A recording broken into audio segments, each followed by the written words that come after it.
हन्तो भगवन्त इन्द्रमहिता सेतार्चसेदीश्वरा आचार्यो जिनशासनो नतिकरा पूजा उपाध्यायिका श्री सिद्धांत सुपाठिका मुनिवरा रत्नत्रय राधिका पंचैते परमेष्टिने प्रतिदिनं कुर्वन्तु ते मङ्गलं कुर्वन्तु मे मङ्गलम्। श्रीमन्नमृसुरासुरेन्द्रमुकुटा परगोतरात्मा प्रभा भास्वदपादनाकेन्दवा प्रवचना बोधिदवा स्थायिनाम् ये सर्वे जिनसिद्ध सूरनुगास्तते पाठका साधवा स्तुत्या योगी जनेश पंच गुरुवा कुर्वन्तु ते मङ्गलं कुर्वन्तु मे मङ्गलम्। श्रीमन्नमृसुरासुरेन्द्रमुकुटा परगोत्तरं सम्यक् दर्शन बोध व्रत ममलं रत्नत्रं पावनं मुक्ति श्रीनगराधिनाथ जिनपद युक्तोपवर्गपदां धर्म सूक्ति सुधा चैत्यमखिलं चैत्यालयं श्रेयालयं प्रोक्तं चतुर्विधं चतुर्विधमपि कुर्वन्तु ते मङ्गलं कुर्वन्तु मे मङ्गलम्। नावेयादिजिनाध्यापाश्चिर्भुवन् ख्याताशतुर्विंशति श्रीमन्तो भरतेश्वरः प्रभृतयो ये चक्रिणो द्वादशाम् ये विष्णु प्रतिविष्णु लाङ्गरधरां सप्तोत्तरां विंशति त्रैकाले प्रतितास्तेष्य पुरुषा कुर्वन्तु ते मङ्गलं कुर्वन्तु मे मङ्गलम्। ये सर्वौषधे वेदयैस्तु तपसो वर्धिं गतां पञ्चये ये साष्टांग महानिमित कुशला ये अष्टवेद्याचारिणा पंच ज्ञानधरास्त्रिनो बलिनो ये बुद्धिरेधीश्वरा सप्तैते सकलार्जिता मुनिवरा कुर्वन्तु ते मङ्गलं कुर्वन्तु मे मङ्गलम्। कैलासेर्वश्य निविरत मही वीरस्य पावापुरे चंपायां वशु पूज्य सज जिनपते सम्मेद शैलारतम् शेषानामपि चोर्जन्त शिखरे नैमीश्वराय तो निर्वावने प्रसिद्ध विभवा कुर्वन्तु ते मङ्गलं कुर्वन्तु मे मङ्गलम्। ज्योतिर्व्यन्तर्भाविनामर गरै मेरो कुलार्दो तथा जम्बूशालिमालि चैत्यशाखिषु तथा वक्षारोप्यादिषु इक्ष्वाकार गिरोच कुण्डल नगे दीपे जनन्दीश्वरे शैले ये मनुजोत्तरे जिनिद्रां कुर्वन्तु ते मङ्गलं कुर्वन्तु मे मङ्गलम्। योगर्वावतिरोषभो भगवतां जन्माभिषेकोत्सवो यो जाता परिनिष्क्रमेण विभयो यः केवल्य ज्ञानवता यह केवल पूर प्रवेश महिमा संपादितं स्वर्गभि कल्याणि च तानि पञ्च सततं कुर्वन्तु ते मङ्गलं कुर्वन्तु मे मङ्गलम्। इत्थं सिरिजिनमङ्गलाष्टकमिदं सौभाग्यसम्पत्प्रदम् कल्याणेषु महोत्सवेषु सुधिया तीर्थङ्करानामुषम् ये शर्वन्ति पठन्ति तेषु सुजने धर्मार्थकामान्विता लक्ष्मीराशये व्यपाररहिता निर्वाणलक्ष्मीरपि निर्वाणलक्ष्मीरपि।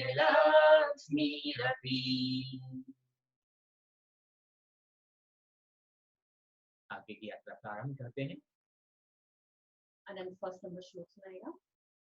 भक्तामरा प्रणते मौलि मने प्रधान मुतोदितं दलिते पापे तमोवितान सम्यक् प्रणम्य जिनपादे युगं युगाद फलं बलं भवजले पतितां जनानां कल्पशुतं श्रुतिवतां परिहासे धाम तदौकिरेव मुखरि कुरुते वनानां यत्कोकिला किल मधु मधुरं विरोधि सच्चा में चारु कलिकाने करे करे तुम उद्भूत भीषण जलोदर पार भूमा तो चांद शाम पे कथा शुत जीविताश ततादे पंकज रचो मृत रेख देया मत्या भवन्ति मकर प्रतितुल्य रूपा। जय जय दिन सभी को। कल हमने भक्तामर की यात्रा में, आनंद की यात्रा में, आनंद की यात्रा में भगवान ऋषभ देव के जीवन चरित्र के बारे में थोड़ा सा जाना, थोड़ा सा समझा। आज उसी कड़ी में मुनि प्रवर आचार्य मानतुंग स्वामी के जीवन चरित्र और भक्तामर किन परिस्थितियों में कब लिखा गया, इसके बारे में थोड़ी सी चर्चा करेंगे, क्योंकि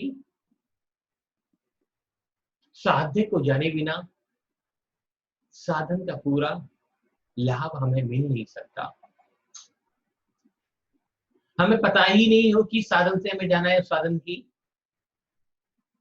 खूबियां क्या हैं, कमियां क्या हैं, उसके गुण क्या हैं, उसके दोष क्या हैं, तो तब तक गंतव्य तक पहुंचना उस साधन से आसान नहीं होता। जिसकी स्तुति की जा रही है, जिसको प्रणाम नमस्कार जिस गुणों का वर्णन किया जा रहा है, उसके बारे में, उस जिन धर्म के प्रथम सूर्य भगवान ऋषभदेव के बारे में सारा विश्व भली भांति परिचित है। और अपने जैन समाज में शायद कोई व्यक्ति ऐसा होगा जो ऋषभदेव की जीवनचर्या से अनभिज्ञ हो। ऋषभदेव से महावीर तक 24 तीर्थंकरों की अक्षीण परंपरा तृतीय काल और चतुर्थ काल में निरंतर प्रवाहमान होती रही। वर्तमान 24 के अंतिम तीर्थंकर वर्तमान महावीर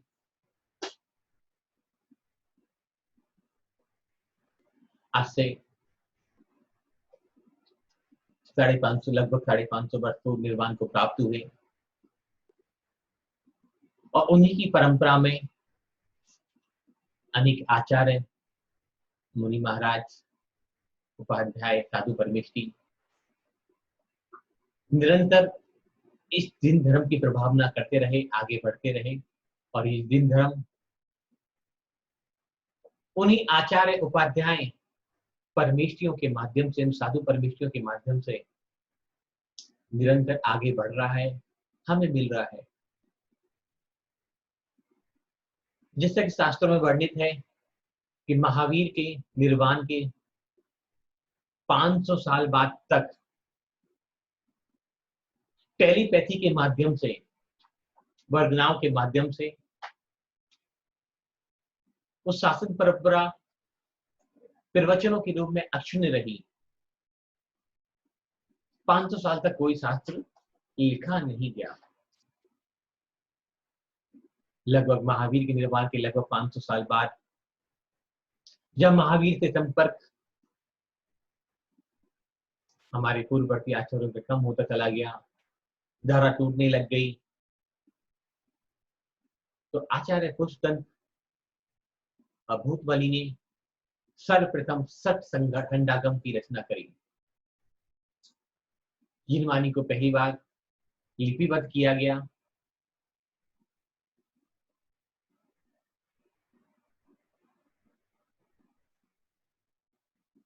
जिनवाणी को पहली बार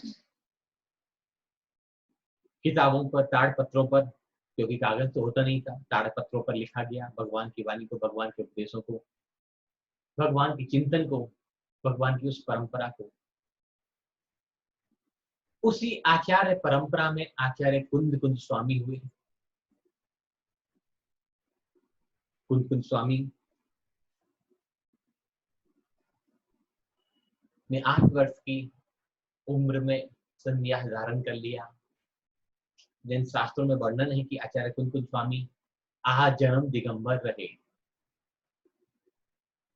कि 8 वर्ष तक उन्होंने कोई कपड़ा पहना नहीं, और जब कपड़ा पहनने की बारी आई, टाइम आया, तो वो निश्चित हो गए, उन्होंने मुनि पद धारण कर लिया।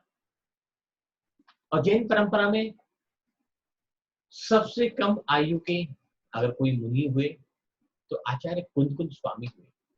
आज उन्हीं के शासन काल में, उनकी परंपरा में हम शास्त्रों का प्रवचन, जिनवाणी का अध्ययन, गुण दोषों का पालन, सब कुछ उन्हीं की परंपरा में निरंतर अक्षुण्ण कर रहे हैं। और कुंद स्वामी के बाद के पूर्व और उसके बाद के आचार्यों ने अनेकों महान स्तोत्रों की रचना करी, अनेकों महान आचार्य हुए।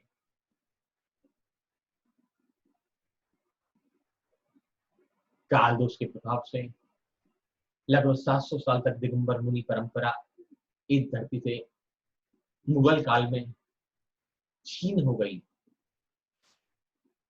लगभग 100 वर्ष पूर्व आचार्य शांति सागर मुनि महाराज ने स्वयं दीक्षा लेकर सम्मिश्र करके प्रार्थना टॉप से मुनि परंपरा को दोबारा प्रारंभ किया। ये छोटा सा परिचय जैन दर्शन के बारे में, क्योंकि जैन दर्शन तो इतना विशाल, कई युग भी अगर इसका परिचय देते देते बीत जाएं तो भी शायद ये कम नहीं होगा।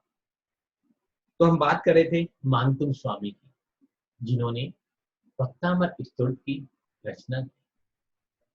मानतुंग 2 शब्दों से बना शब्द, मान और तुंग। मानतुंग स्वामी जो ज्ञान के, मान के, सम्मान के सर्वोच्च शिखर रहे हो। तुंग माने शिखर, ऐसे मानतुंग स्वामी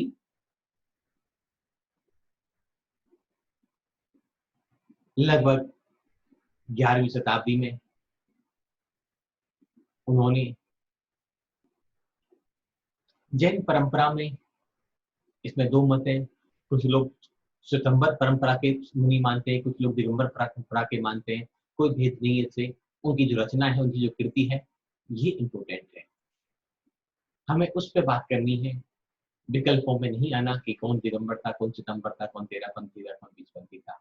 हम एक पंथ के अनुयायी, हम एक देव के विश्वासी, हम एक नमोकार, एक भक्तामृत को पढ़ने वाले, तो पंथवाद में उलझकर अपना समय बेकार नहीं करेंगे। हम बात करेंगे आचार्य मानतुंग स्वामी की, जिस मानतुंग स्वामी को ऊंचा सम्मान प्राप्त है, जिनकी स्वतंत्र शक्ति का उछाल आया है, जिसने उत्कृष्ट भाव से भगवान की भक्ति और शक्ति की है। वह जीव स्वयं त्रिलोकीनाथ तीर्थंकर होता है,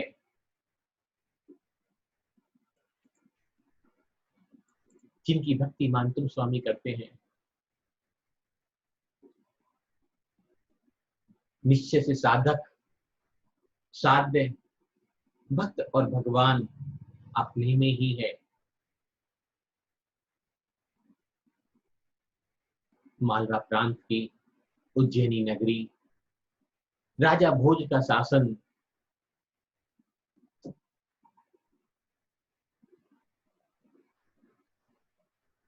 राजा भोज ऐसे शासक थे जिनके राज्य में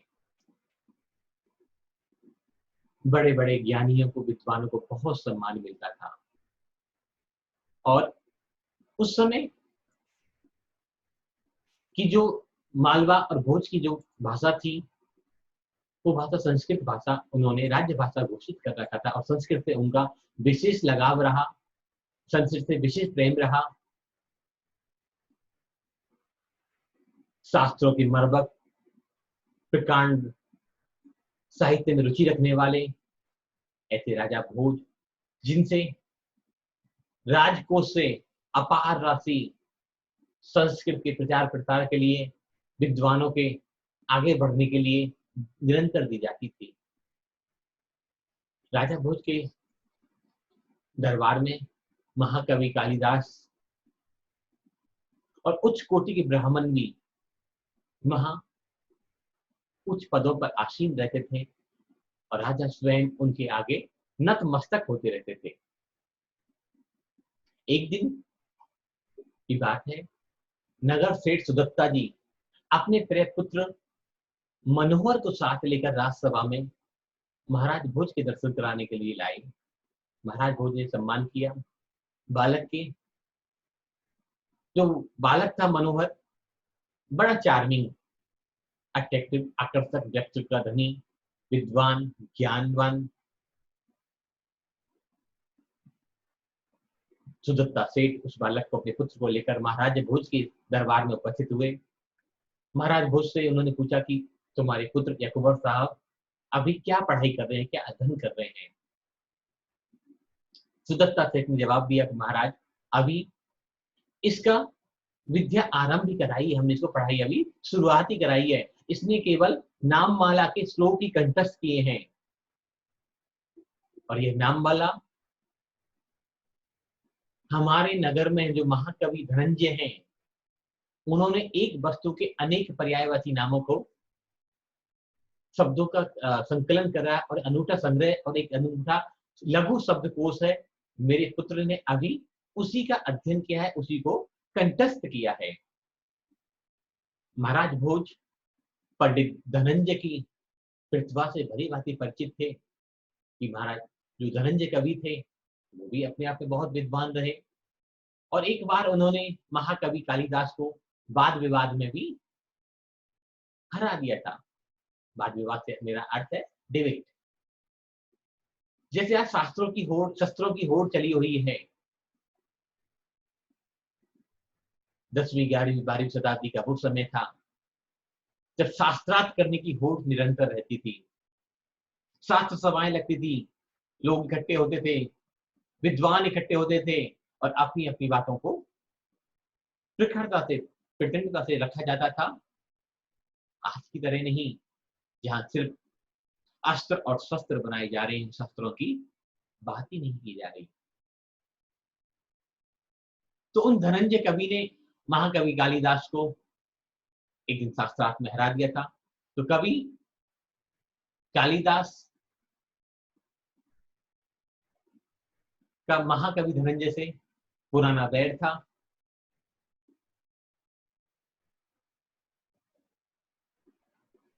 तो महाकवि कालिदास बोले, महाराज वो कि धनंजय क्या जानता है, और इनका जो गुरु है जो जंगल में रहता है, नगर के बाहर एक ग्राम जंगल में रहता है, मानतुंग उसका नाम है, आप कहें तो उसको शास्त्रार्थ की बुला लो, अभी पता चल जाएगा कि कौन विद्वान है कौन विद्वान नहीं है। राजा भोज ने आदर पूर्वक, सम्मान पूर्वक महाकवि आचार्य मानतुंग स्वामी के पास अपने 2 दूतों को भेजा कि महाराज, राजा भोज ने आपको अपने दरबार में बुलाया है। मुनिपुंग मानतुंग स्वामी बोले सैनिकों से,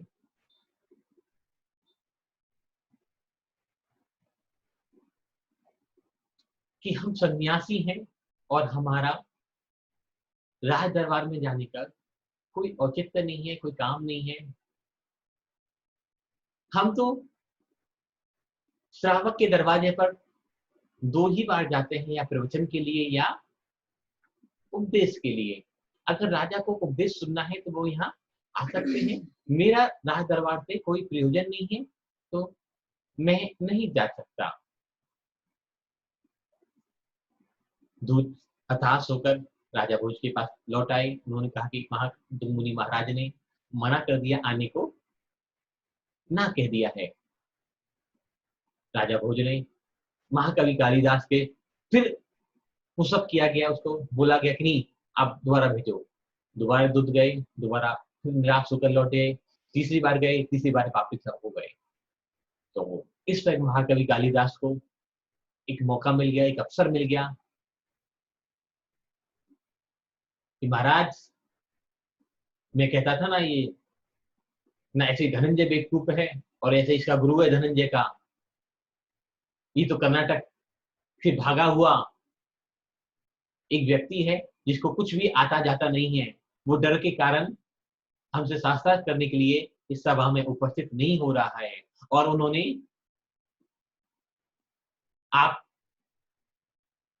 उन्होंने आपकी आज्ञा का भी उल्लंघन किया है। राजा भोज महाकवि कालिदास के बहकावे में आ गए और उन्होंने आदेश दिया कि मुनि मानतुंग को बलपूर्वक उठाकर जबरदस्ती लेके आया जाए, दरबार में उपस्थित किया जाए। सैनिक गए, उन्होंने मानतुंग स्वामी को पकड़ लिया, बंधों में बांध दिया। मानतुंग मुनि महाराज ने समझा कि मेरे ऊपर कोई उपसर्ग आया है और उन्होंने प्रतिज्ञा ली कि जब तक मेरा यह उपसर्ग दूर नहीं होगा तब तक मैं मौन रहूंगा, और उन्होंने मौन धारण कर लिया। एक शब्द भी बोलना नहीं चाहे, पूछना नहीं चाहे, लेकिन क्या कहा कि जब तक मेरा ऊपर ये उपसर्ग है जब तक मैं मौन रहूंगा। मानतुंग मुनि को राजा भोज के दरबार में, राजा भोज के सामने उपस्थित किया गया, पेश किया गया। राजा भोज ने कहा कि आपने हमारी आज्ञा का उल्लंघन किया, अब दरबार में आ ही गए हो तो कुछ उपदेश सुनाओ, शास्त्रार्थ करो। लेकिन मानतुंग मुनि महाराज ने तो मौन धारण कर लिया था। क्यों? कि जब तक मेरा उपसर्ग दूर नहीं होगा तब तक मैं मौन रहूंगा। ऐसा जानकर वो चुप रहे। अनेक श्रावकों ने बार बार उनसे आग्रह किया, विनय की, लेकिन मानतुंग अपनी प्रतिज्ञा के बस बंधे रहे और वो मौन रहे। सारा समाज, सारे लोग इस कौतूहल को देखने के लिए तैयार थे कि आज क्या होगा।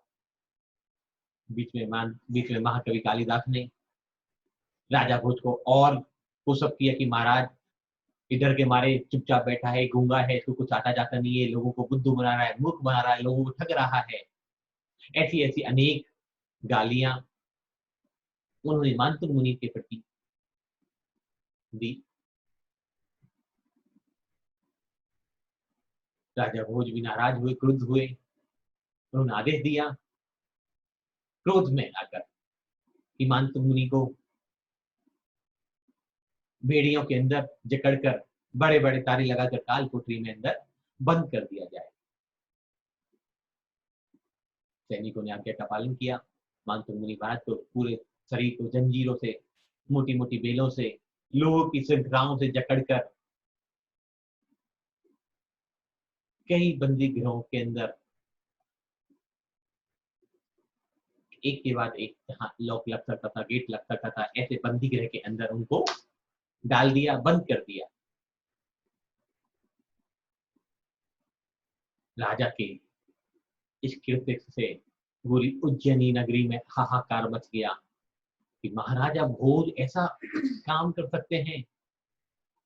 जो राजा विद्वानों का प्रेमी है, जो संस्कृत का प्रेमी है, जो विद्वानों को सम्मान करता है, जो मुनि आज्ञा और मुनियों का सम्मान करता है, उनकी चरण वंदना करता है। और आज उस राजा भोज ने एक असहाय मुनि को बिना कारण से बंदी गृह में डाल दिया। और सिर्फ बंदी गृह में डाला, अगर बंदी गृह में डालना होता तो वो कौन से लड़ाई कर रहे थे, सन को भी जंजीरों से जकड़ दिया। लेकिन मानतु महाराज अपने ऊपर उपसर्ग जानकर शांत अवस्था में वीतराग प्रभु की निर्गंत अवस्था का ध्यान करते रहे और मौन रहे। लगभग 75 घंटे ऐसा बताते हैं, 3 दिन से भी ज्यादा उनका मौन रहा, उपवास रहा, सभी प्रकार के आहार जल का त्याग रहा। और वो ध्यान मुद्रा में बैठकर, ज्ञान मुद्रा में बैठकर अपने प्रभु आदिनाथ का स्मरण करते रहे, चिंतन करते रहे, मनन करते रहे और वीतरागी मुद्रा को नमन करते रहे। लेकिन शिकायतें पैदा नहीं हुई, दुख पैदा नहीं हुआ। शायद आप इस कहानी को समझे यहां तक तो शायद एक नया पहलू हमें समझ में आने लग जाएगा।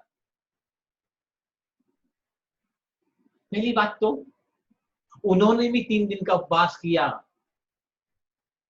सभी प्रकार के अन्न जल आहार जल का त्याग कर दिया, शांत अवस्था में, ध्यान की अवस्था में बीच बैठकर प्रभु भक्ति में लीन हो गए, प्रभु के गुणों का स्मरण करने लगे, हृदय कमल पर अपनी प्रभु को विराजमान कर लिया।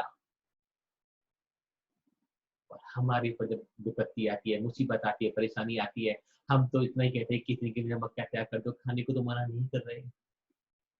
तो भी आप सब क्या कहते हैं, जरूरी है कि नमक त्याग करना, जरूरी है कि नमक रसों का त्याग करना, जरूरी है कि सुबह ही उठकर पढ़ना।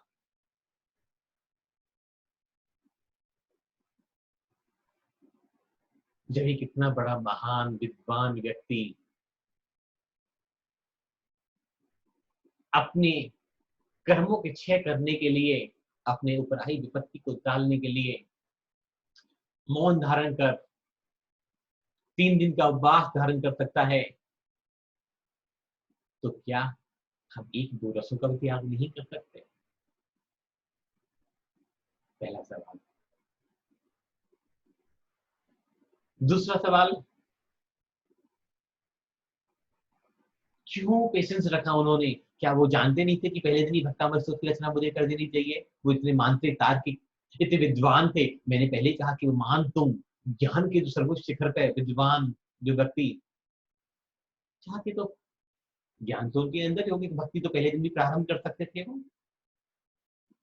जैसे हम करते हैं, किताब उठाते हैं और भक्तान पढ़ते मौली मणि प्रभानाम उद्धोतकम दलित पापतमो वितानम, कोई तैयारी नहीं, कोई प्रिपरेशन नहीं, और चालू हो जाते हैं। क्या इतना धैर्य भी उनके अंदर क्यों रहा? 3 दिन धैर्य क्यों रखा? हम 5 मिनट का भी, 2 मिनट का भी धैर्य क्यों नहीं रख पाते अपने अंदर? हम बार बार कहते हैं जब भी भक्तामृत पढ़ें पहले ध्यान की अवस्था में जाएं, अपने आप को रिलैक्स करें, कायुस्थ करें, प्रतिक्रमण करें, इस लायक तो बना लें अपने आप को कि हम उस पवित्र शक्तियों से, पवित्र एनर्जी से जुड़ पाएं। इतना पेशेंस, इतना धैर्य भी हमारे पास नहीं होता। हम तो बस किताब उठाते हैं, मंदिर जाते हैं, स्थानक जाते हैं, देरासर जाते हैं और पढ़ना, पाठ पढ़ा और 2 मिनट के अंदर, 5 मिनट के अंदर, 8 मिनट के अंदर देरासर से, मंदिर से और स्थानक से बाहर आ जाते हैं।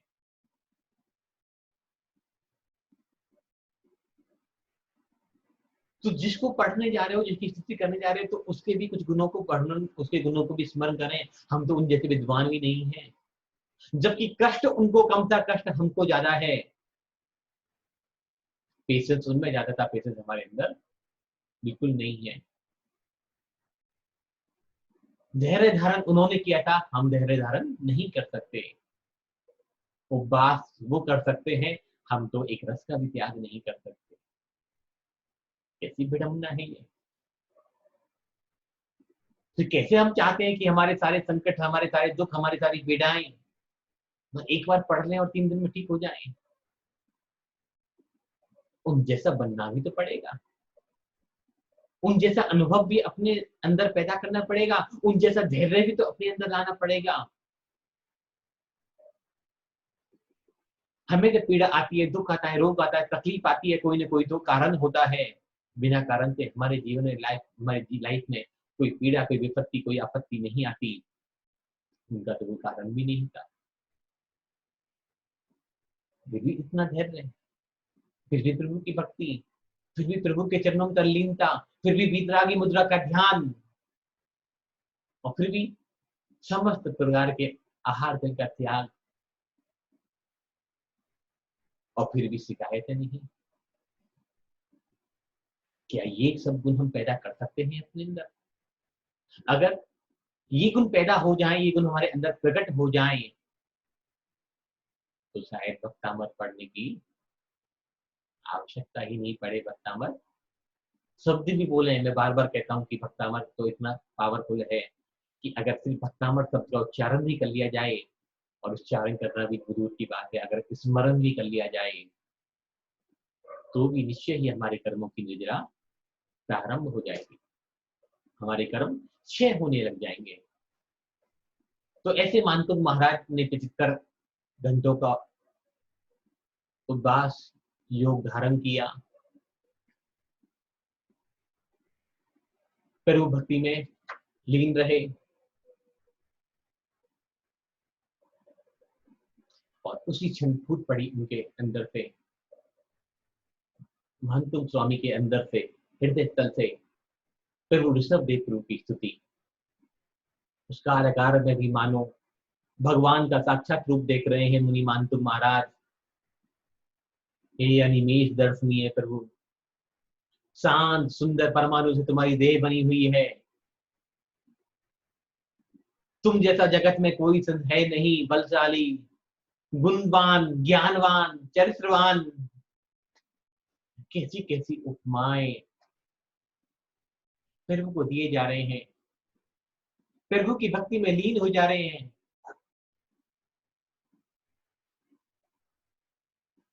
कि भगवान की दुनिया का खारा पानी पीकर कौन पीना चाहेगा जिसको अमृत मिलने जाए, कि कांच को कौन देखेगा जिसको हीरे मिल जाएं, और सूर्य को कौन चाहेगा जिसको तुम्हारे मुख का दर्शन हो जाए। कैसी प्रसन्नता महानुभाव।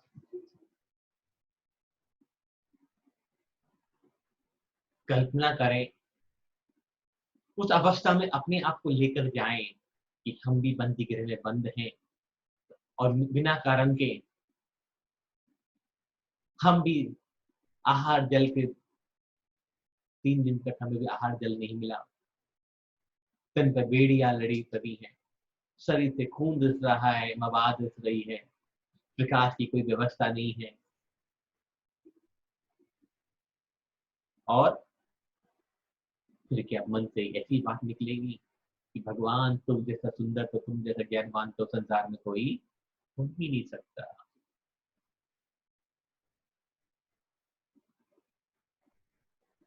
कि कष्ट की, पीड़ा की, दुख की वो प्रकाष्ठा पे वो उस समय पहुंचे हुए, और वो व्यक्ति फिर परमात्मा के गुणों का स्मरण कर रहा है, गुणों का वर्णन कर रहा है, व्याख्यान कर रहा है, उनकी गुणों की बात कर रहा है। हम तो होते तो क्या कहते कि भगवान मैंने तो तेरे लिए अपना सारा जीवन लगा दिया, और तूने मुझे ही इतना कष्ट दिया, तूने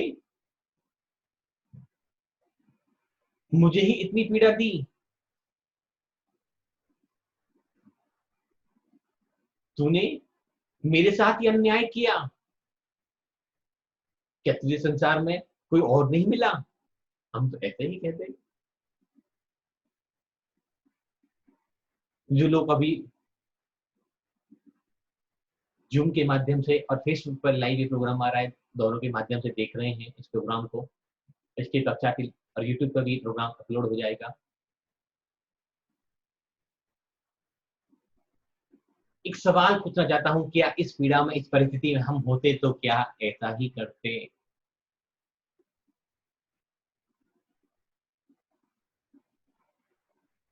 क्या ऐसा ही व्यापार जो आज हम करते हैं उस समय उस पीड़ा में ऐसे ही करते?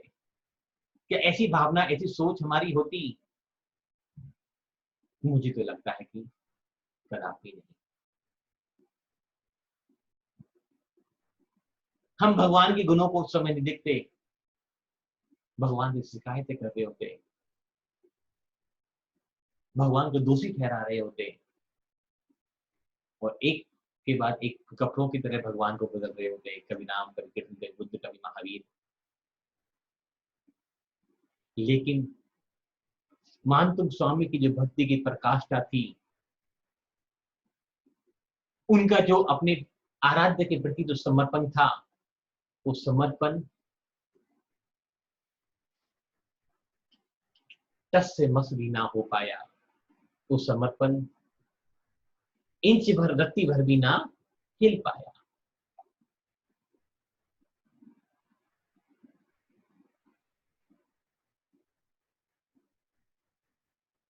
तो क्या उन जैसा बने बिना हम भक्तामृत को पाठ करना फायदेमंद होगा? उन जैसा नहीं बन सकते, तो उन जैसे दो चार गुण तो अपने अंदर धारण कर ही सकते हैं। आज पूरी मानव जाति पर संकट आया है कोरोना के रूप में। अकेले का किसी का दोष तो नहीं हो सकता, हम सभी का पाप का भोग है ये, सामूहिक पाप कर्म होते हैं जो हम सब आप बंदियों की तरह अपने घरों में बंद बैठे हैं। तो क्या हमारा कर्तव्य नहीं है उसका गुणगान करने का? अभी भी क्या कहते हैं, भगवान पता नहीं क्या करेगा इस बार। तो अभी भी भगवान की बात, जब पाप मैं कर रहा था, गलतियां मैं कर रहा था, तब तो भगवान से नहीं कहा मैंने। अब प्रकृति अगर सुधरना चाह रही है, अपना रूप दिखाना चाह रही है, तो आज फिर भगवान को बीच में ला रही हूं। करो तो तुम, दोष किसका? भगवान का। अन्य जन्मों के पाप तो मेरे और आपके, दोष किसका? भगवान का। जब सारी सुख संपदाएं, सारे वैभव पाओ, उनका भोग करो, तो पुण्य तुम्हारा, मेहनत किसकी? मेरी। मेरी। मैंने किया, मैंने इतनी बड़ी कोठी बनाई, मैंने इतना बड़ा बंगला बनाया, मैंने इतनी बड़ी फैक्ट्री बनाई, और जब समस्या आ जाए तो भगवान तूने क्या कर दिया? कौन सा शास्त्र है ये, कौन सा गणित है, ये कौन सा धर्म ग्रंथ है कि हमारी हर पीड़ा का जिम्मेदार, हमारे हर दुख का जिम्मेदार कौन है? सिर्फ दुख का। दुख का, पूरी कहा ना, हर दुख का, हर पीड़ा का सिर्फ जिम्मेदार दुख का। कौन है? भगवान। भगवान।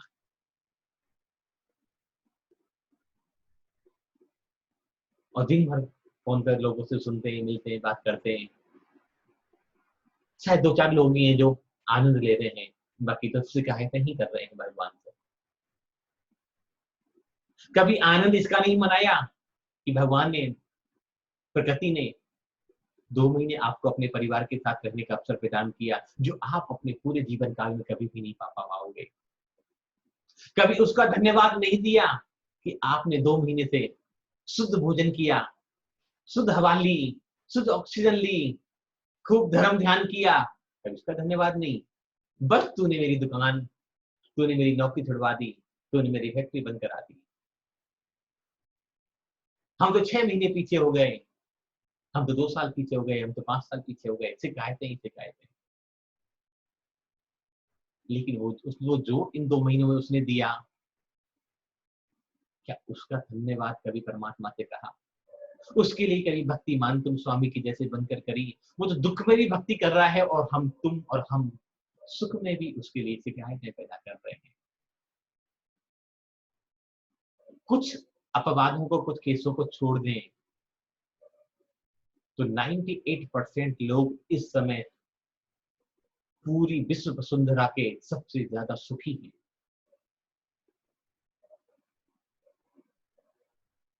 $800 करोड़ लोग इस पूरी वसुंधरा पर हैं, तो 98% मैंने बोला तो 2% कितना हो गया? 16 करोड़ लोग इससे ज्यादा तो बीमार कोरोना से नहीं होंगे। वो 790 करोड़, 795 करोड़, 798 करोड़ लोग क्या इस खुशी का, इस आनंद का लाभ उठा पाए कभी? धन्यवाद दे पाए कभी? क्या मान तुम जैसी भक्ति अपने अंदर प्रकट कर पाए तो इस लॉकडाउन का सही उपयोग आपने और हमने किया होगा।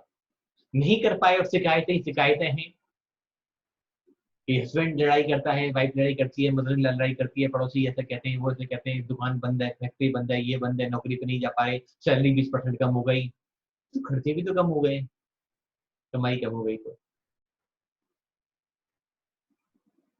आनंद भी तो पैदा हो गया, बीमारियां भी तो कम हो गई शरीर से। मैं उन लोगों पे आक्षेप नहीं कर रहा जो लोग कुछ लोग ऐसे हैं जिन्होंने अपने परिवार के किसी सदस्य को खो दिया इस कोरोना बीमारी से, कुछ ने बहुत बड़ी आर्थिक तंगी झेली, उनके प्रति पूरी संवेदनाएं। लेकिन मैंने इसलिए कहा कि 98% लोग इतने आनंद में हैं कि कभी ये आनंद पूरे जीवन काल में दोबारा पैदा नहीं हो सकता, और फिर भी हम शिकायतें कर रहे हैं। तो हम दोनों को तोलें। मैं आपसे आग्रह करना चाहूंगा, विनती करना चाहता हूं, प्रार्थना करना चाहता हूं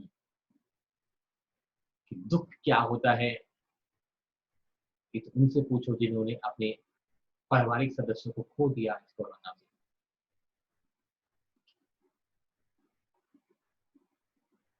और वो उनके अंतिम दर्शन तक भी नहीं कर पाए, उनकी क्रिया का अंतिम क्रिया भी नहीं कर पाए। हम सब सुखी हैं, स्वस्थ हैं, मस्त हैं, खा रहे हैं, पी रहे हैं, कपड़ों से बढ़िया घर में रह रहे हैं, और फिर शिकायतें कर रहे हैं ना। ये बात हजम नहीं हो सकती। तो मानतू महाराज पे बातें कर रहे थे, चर्चा कर रहे थे उनके जीवन काल की। परिस्थितियां एक ही हैं, उनके पास तो बंधन लिमिटेड हो सकते थे कि तन पे 4 बेड़ियां हो, 10 बेड़ियां हो, 15 बेड़ियां हो। कुछ किताबों में, कुछ शास्त्रों में लिखा है कि टोटल 48 बंधन थे उनके पास, गिनती थी, काउंटिंग थी। केवल हमारे पास कितने बंधन हैं जन्मों जन्मों के, पता है कभी? 84 लाख योनियों में भटकते भटकते, चारों गतियों में भटकते भटकते, कितने बंधनों को, कितने पापों को, कितने पापों की गठरी को हमने अपने ऊपर लाद लिया, उसकी कभी गिनती कर पाई? नहीं। और गिनने बैठेंगे तो इतने पाप इकट्ठे हो जाएंगे कि पता नहीं 48 हो, 84 हो, 84 लाख हो। इतनी गठरियों, इतने पाप के बोझ के तले हम नित्य प्रति दबे पड़े हैं और उसी पाप को भोग रहे हैं। तो भी क्या है, सिर्फ शिकायतें। इतना पाप इकट्ठा करने के बाद भी हमें 3 वक्त रोटी मिल जाती है, नाश्ता मिल जाता है, खाना मिल जाता है, पहनने को सुंदर कपड़े मिल जाते हैं, रहने को छत मिली हुई है, तो भी क्या है, शिकायतें, कंप्लेंट्स, प्रॉब्लम्स। और वो बिना कारण के उस बंदी गृह में डाल दी गई बेड़ियों को लाद कर, तालों से, जंजीरों से जकड़ कर, तो भी क्या कर रहे हैं, क्या कर रहे हैं? प्रेज, गुणानुवाद, भक्ति। अहो भगवान, तुम्हारे जैसा तो रूपवान संसार में कोई हो ही नहीं सकता, तुम्हारे जैसा तो परमात्मा ज्ञानवान संसार में कोई हो ही नहीं सकता, तुम्हारे जैसा करुणाशील तो इस संसार में कोई हो ही नहीं सकता, तुम्हारे जैसा दानी तो इस संसार में हो ही नहीं सकता। और कि तुम्हारे चरणों की धूल को भी जो मस्तक में छू लेता है,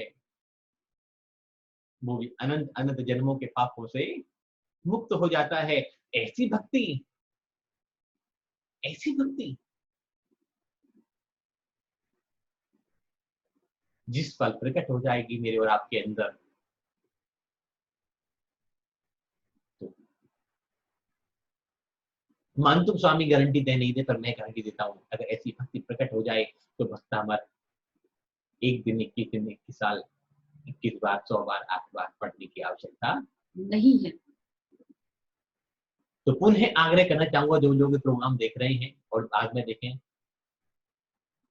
कि अगर भक्तामर को पढ़ना है तो व्यापार अपन ये को घर पे रख के आ जाना, मालाओं को मंदिर की दराज में रख देना, और कभी भी ये सवाल मत पूछना कि कितनी बार पढ़ना है।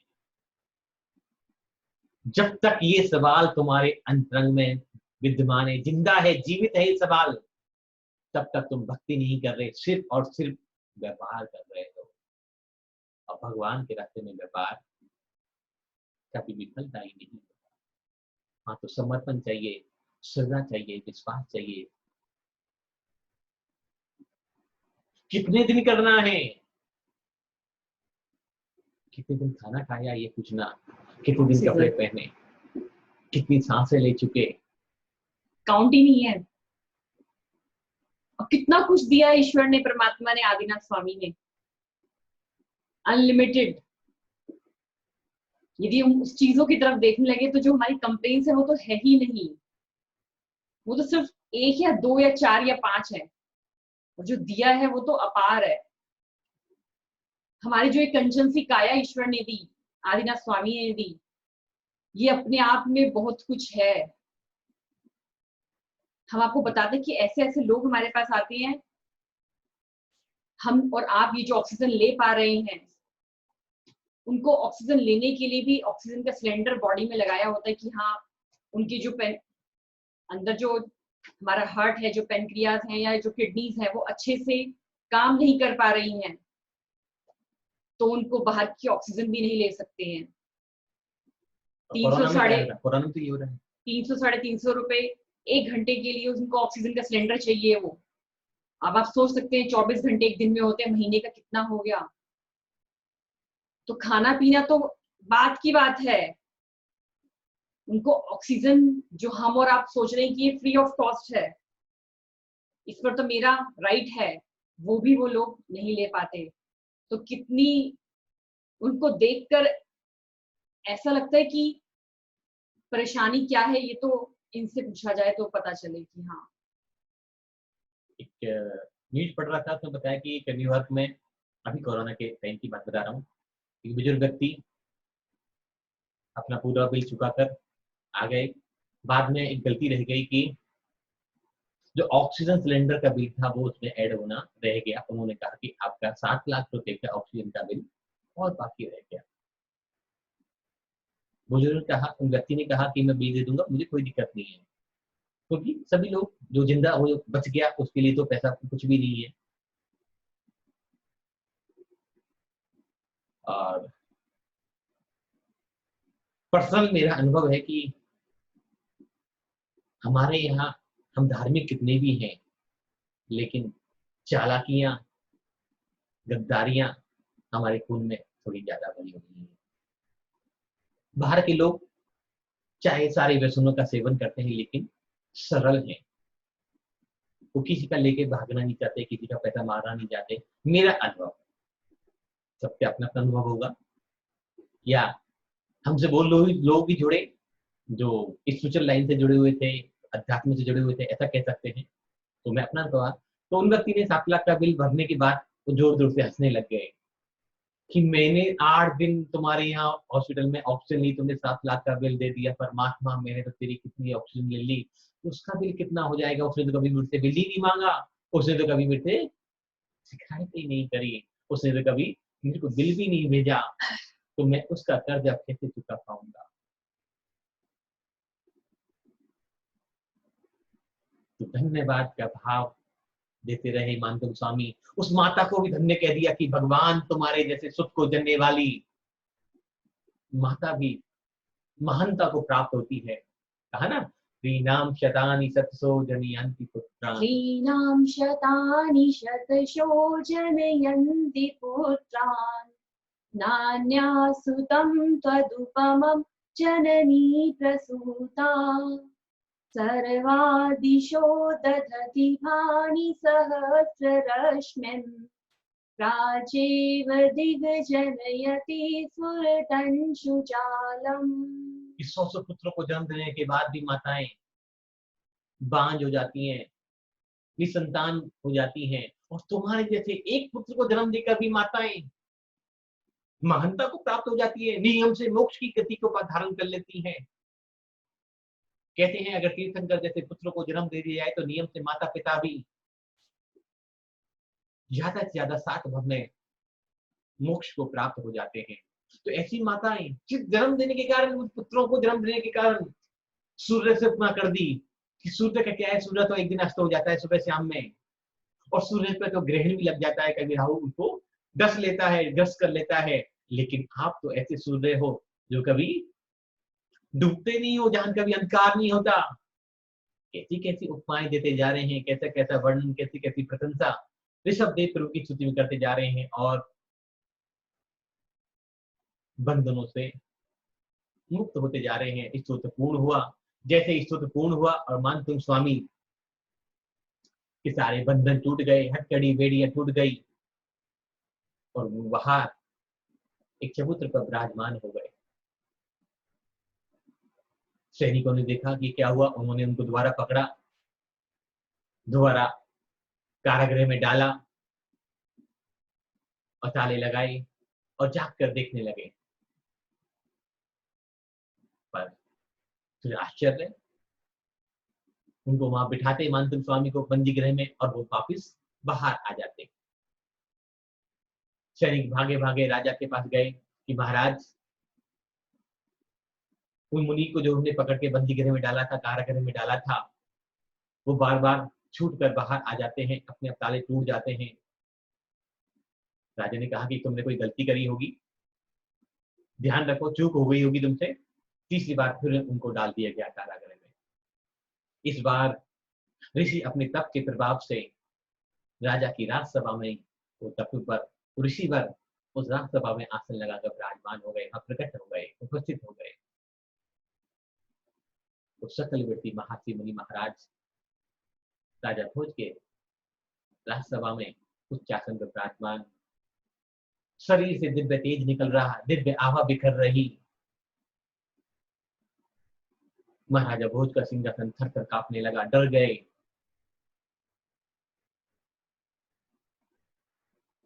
कालिदास ने तो बोले, कालिदास को महाराज भोज बोले कि कालिदास, अब मैं इस तेज को और सहन नहीं कर सकता, मैं इस प्रभाव को बर्दाश्त नहीं कर सकता, मेरा आसन डोल रहा है। कालिदास ने कली का स्तोत्र पढ़ना प्रारंभ किया और कल की देवी को प्रकट कर लिया। कल की देवी प्रकट हुई, लेकिन यहाँ तो तप की बात हो रही थी, यहाँ तो ज्ञान की बात हो रही थी। जैसे ही कल की देवी प्रकट हुई, उस राजसभा में फौरन भगवान ऋषभ देव की जिन शासन देवी चक्रेश्वर देवी प्रकट हो गई। कल की देवी विकराल काल रूप में थी और चक्रेश्वर देवी शांत सौम्य सुंदरता की प्रतिमूर्ति, ज्ञान का भंडार लेकर कल की देवी के सामने प्रकट हुई। चक्रेश्वरी देवी ने बोला, हे कल के, तुमने क्या अब मुनि महाराजों पर, गुरुओं पर उपसर्ग करने की ठानी है? चक्रेश्वरी देवी का इतना कहना था कि कल की शांत हो गई, उसे क्षमा मांग की, माता मेरा कोई ऐसा उद्देश्य प्रयोजन नहीं था। कालिदास ने मुझे आह्वान किया, मैं प्रकट हुई, मुझे क्षमा कर दो, आज के बाद मैं ऐसा कोई कार्य नहीं करूंगी। चक्रेश्वरी देवी ने कल की देवी को, काली देवी को धर्मोपदेश दिया, अपना परिचय दिया कि मैं भगवान ऋषभ देव की प्रथम रक्षिका यक्षिणी देवी हूं, जो धर्म की रक्षा करने वालों की हमेशा सहायता करती हूं।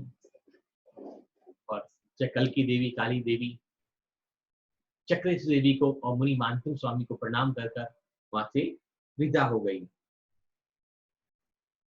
चक्रेश्वरी देवी ने कहा,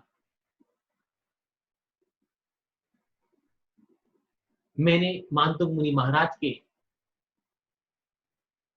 द्वारा रचित भक्तामर स्तोत्र, अपर नाम आदिनाथ स्तोत्र से इन्होंने जो भगवान सददेव की स्तुति की, प्रशंसा की, गुणगान किया, गुणानुवाद किया, मैं उससे बहुत प्रसन्न हुई और मैंने ही मुनि मानतुंग स्वामी को सभी बंधनों से मुक्त किया और इन्हें उच्च आसन पर विराजमान किया। और इनकी मैं प्रार्थना करती हूँ, यह सब सीन देखकर राजा भोज अपने सिंहासन से उठे, मुनिराज के चरणों में वंदना करी, मुनिराज को नमस्कार किया, वंदना करी और क्षमा याचना पूर्वक कहने लगी, भगवान, हे मुनिवर, हे यतिवर, मुझसे जो अपराध हुआ है उस अपराध की मुझे क्षमा दी जाए।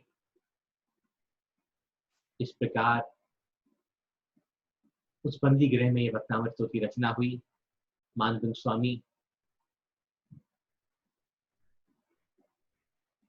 राजा को आशीर्वाद देकर, प्रजाजनों को धर्मोपदेश देकर उस राजसभा से विदा हो गए और ये भक्तामर स्तोत्र, रिद्धि मंत्र, सिद्धि मंत्र सहित अमर हो गया। इस जन जन को हमेशा हमेशा के लिए सुखी सुख प्रदान करने के लिए, हमारी सारी पीड़ाओं को, हमारे सारे दुखों को, हमारे सारे संकटों को, हमारे सारे कष्टों को दूर करने के लिए भक्तामर स्तोत्र हमेशा हमेशा के लिए अमर हो गया। आओ सर्वप्रथम उन मानतुंग मुनि के चरणों में नमस्कार करते हैं, वंदना करते हैं, अर्चना करते हैं, वंदन करते हैं कि हे मानतुंग स्वामी, जो भक्ति आपके अंदर प्रकट हुई, जो धैर्य आपके अंदर प्रकट हुआ, वो धैर्य, वो भक्ति मेरे अंदर, हमारे सभी के अंदर प्रकट हो। वंदना करते हैं प्रभु मानतुंग स्वामी की, नमस्कार प्रारंभ करते हैं, नमस्कार करते हैं एक बार, और एक भक्तामर की आनंद यात्रा का आज दूसरा श्लोक लेंगे। सबसे पहले उन ऋषिवर, उन मुनिवर के चरणों में वंदना। हे मानतुंग स्वामी, हम मन वचन काया से आपको प्रणाम करते हैं, वंदना करते हैं। आपकी जैसी भक्ति हमारे हृदय में प्रकट हो जाए, आपकी जैसी सहनशीलता हमारे अंदर भी आ जाए, आपकी जैसी धैर्य धारण करने की क्षमता भी हमारे अंदर हो जाए, और हम भी एक दिन संसार सागर से पार होकर मोक्ष पथ पे आगे बढ़ें। इसलिए हम आपके चरणों में नमस्कार करते हैं, वंदना करते हैं। अच्छेमी पूजयामि वन्दामि नमस्यामि दुःखकौ खम्मखौ गोहिलाओ सुगैगमनं शमैमरणं जिनगुण संपत्ति हो मज्जम। नमोस्तु स्वामी, नमोस्तु स्वामी, नमोस्तु स्वामी। बोलो आचार्य ब्रह्मान तुम मुनि महाराज की जय, भक्तामर महासूत्र की जय, भगवान ऋषभ देव स्वामी की जय। तो आगे बढ़ते हैं। कल हमने प्रथम काव्य के बारे में बात करी, आज भक्तामर सूत्र का द्वितीय काव्य। एक बार दोनों काव्य का उच्चारण करेंगे, फिर दूसरे काव्य के बारे में जानेंगे, समझेंगे, अर्थ भी, भावार्थ भी।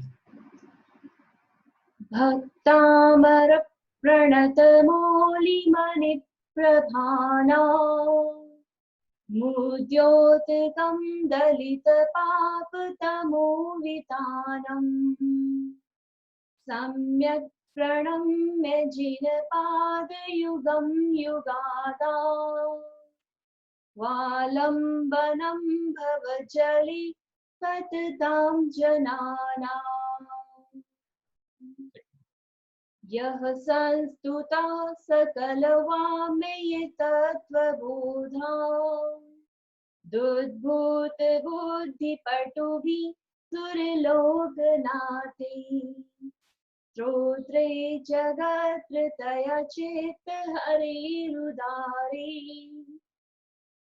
तोषे किलामपि तं प्रथमं जिनेन्द्रम्।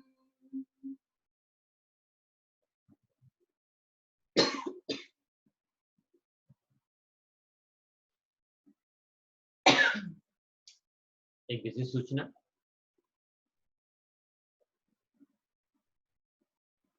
21 मई 2020 गुरुवार यानी कि परसों भगवान 16वें तीर्थंकर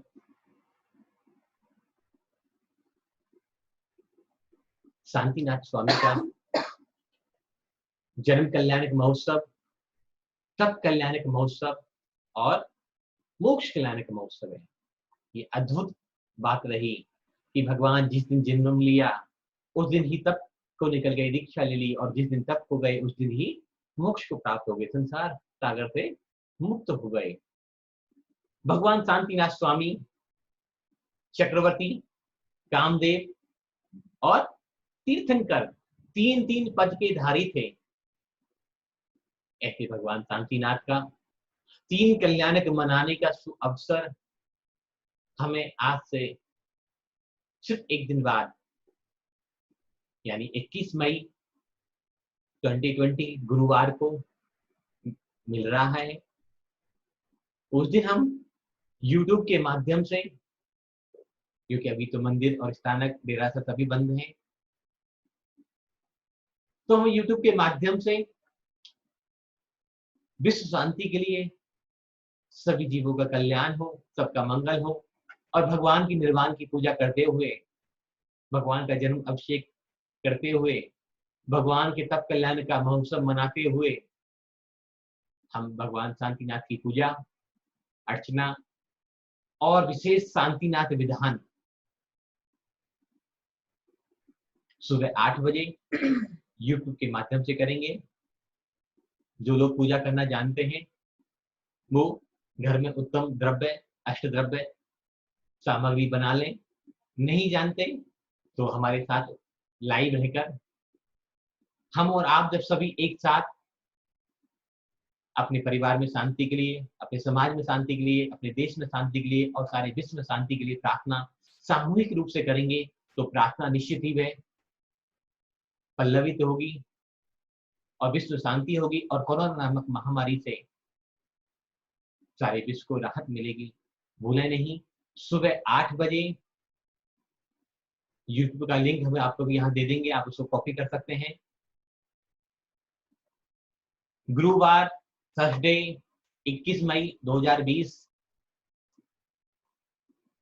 सुबह 8 बजे YouTube पर भगवान शांतिनाथ की पूजा और विश्व शांति के लिए शांतिनाथ विधान हम लाइव करेंगे, सभी आप और हम सब मिलकर। तो जुड़ना ना भूलें, अपने दोस्तों को, परिवार वालों को, रिश्तेदारों को, सभी को ये मैसेज फॉरवर्ड कर दें, जिससे सभी इस भक्ति का लाभ उठा पाएं, सभी इसका आनंद उठा पाएं। लिंक अभी थोड़ी देर में आपको मैसेज बॉक्स में दे दिया जाएगा। अदरवाइज हमारा जो YouTube का चैनल है उसका नाम भी भक्तांबर मंत्रा हीलिंग है, तो आप वो भी अपने फोन से जाकर YouTube पर जाकर देख सकते हैं और सब्सक्राइब कर सकते हैं। समय का ध्यान रखें, सुबह 8 बजे गुरुवार। दूसरे श्लोक के बारे में भी आपको जानकारी देगी। यह संस्तुतः सकलवामेय तत्वबोधा, यह जो ऋषभ देव संस्तुतः अच्छी तरह, सकल समस्त, वामेय शास्त्र के तत्व, तत्वबोधा तत्वों के ज्ञान से, दुधभूत बुद्धि पटुभि सुरलोक नाथे, दुधभूत उत्पन्न, बुद्धि पटुभि बुद्धि की कुशलता वाले, जिनके अंदर बुद्धि बहुत अच्छी होती है, बुद्धि पटुभि, सुर लोकनाथे देवलोक के स्वामी इंद्रों द्वारा, स्तोत्रे जगत्रय चेत हरिरुदारे, स्तोत्रे स्तुति करूंगा, जगत्रय तीन जगत के, चित्त हरे मन को हरने वाले, उदारे महान, तोषे किलामपि तं प्रथमं जिनेन्द्रम, स्तोषे स्तोषे स्त्रोतों से, किलहमपि तं किलह निश्चय से, अहम मीन्स मैं, अपि मीन्स भी, तम उनकी, प्रथमम प्रथम आदिनाथ भगवान तीर्थंकर की, जिनेन्द्रम तीर्थंकर को, जितेंद्र तीर्थंकर को, तो इसका पूरा भावार्थ क्या है? समस्त शास्त्र के तत्व ज्ञान से जिनकी बुद्धि अत्यंत विषण हो गई है, ऐसे देवलोक के इंद्रों द्वारा जगत के प्राणियों के मन को आनंद उत्पन्न करने वाले स्रोतों से भगवान ऋषभ देव की स्तुति की है। मैं भी निश्चय से उन आदि प्रभु की स्तुति विनम्र भाव से करता हूँ। ऐसा क्यों कहा उन्होंने? जब स्तुति प्रारंभ तो वो पहले ही कर चुके थे। प्रथम काव्य में जब उन्होंने स्तुति प्रारंभ कर दिया, तो अब ये दोबारा बात कहने की आवश्यकता क्यों पड़ी? ये रहस्य को समझना है। आचार्य मानतुम स्वामी ऋषभ देव की विरोधी लीन हो गए, तन्मय हो गए। प्रभु मैं आपकी स्तुति करना चाहता हूं, लेकिन मेरे सामने एक कठिनाई है, प्रॉब्लम है। क्या क्या कठिनाई है? अपने आप को मैसेज दिया, क्योंकि भक्तामृत में क्या है, पहले प्रॉब्लम क्रिएट करी गई है और नीचे पहले की जो शुरुआत की 2 लाइनें हैं उनमें प्रॉब्लम क्रिएट कर दी और नीचे की 2 लाइनें उनमें समाधान भी दे दिया उन्होंने। तो पहले से उन्होंने प्रॉब्लम क्या क्रिएट करी है कि मेरे कोई कठिनाई है, मैं आपकी स्तुति कर तो रहा हूं, लेकिन कैसे कर पाऊं? क्योंकि देवता और जो इंद्र लोग जो होते हैं, देवलोक में व्यवसाय सभा नाम की एक सभा होती है, जहां ज्ञान के शास्त्रों का विपुल भंडार है। जैसे बहुत बड़ी बड़ी लाइब्रेरियां एक तरह से वहां होती हैं, और देवों ने और इंद्रों ने जो आपकी स्तुति करते हैं, आपकी प्रार्थना करते हैं, जो आपकी पूजा करते हैं, उन्होंने वो सारे शास्त्र कंठस्थ कर रखे हैं, पढ़ रखे हैं। तो उनके सामने तो जब मैं स्तुति करूंगा तो मेरी स्तुति तो कहाँ टिक पाएगी? कि वो एक देवता और इंद्रों ने इतने व्यवसाय सभा में दादशांग के धनी हैं, जिन्होंने सारे शास्त्रों को पढ़ रखा है, सुन रखा है, स्मरण कर रखा है, मनन कर रखा है, वो आपकी स्तुति करने में असमर्थ हो जाते हैं। तो क्या भगवान मैं आपकी स्तुति कर पाऊंगा? मैं आपका गुणों का वर्णन कर पाऊंगा? क्योंकि उनके सामने तो मैं बहुत छोटा हूं, बहुत अल्पज्ञ हूं। देखो, मान तुम उस काल के सर्वश्रेष्ठ विद्वान होते हुए भी क्या कह रहे हैं कि मैं छोटा हूं, मैं जानता नहीं हूं। और हम क्या कहते हैं, तू ज्यादा जानता है कि मुझे सब आता है।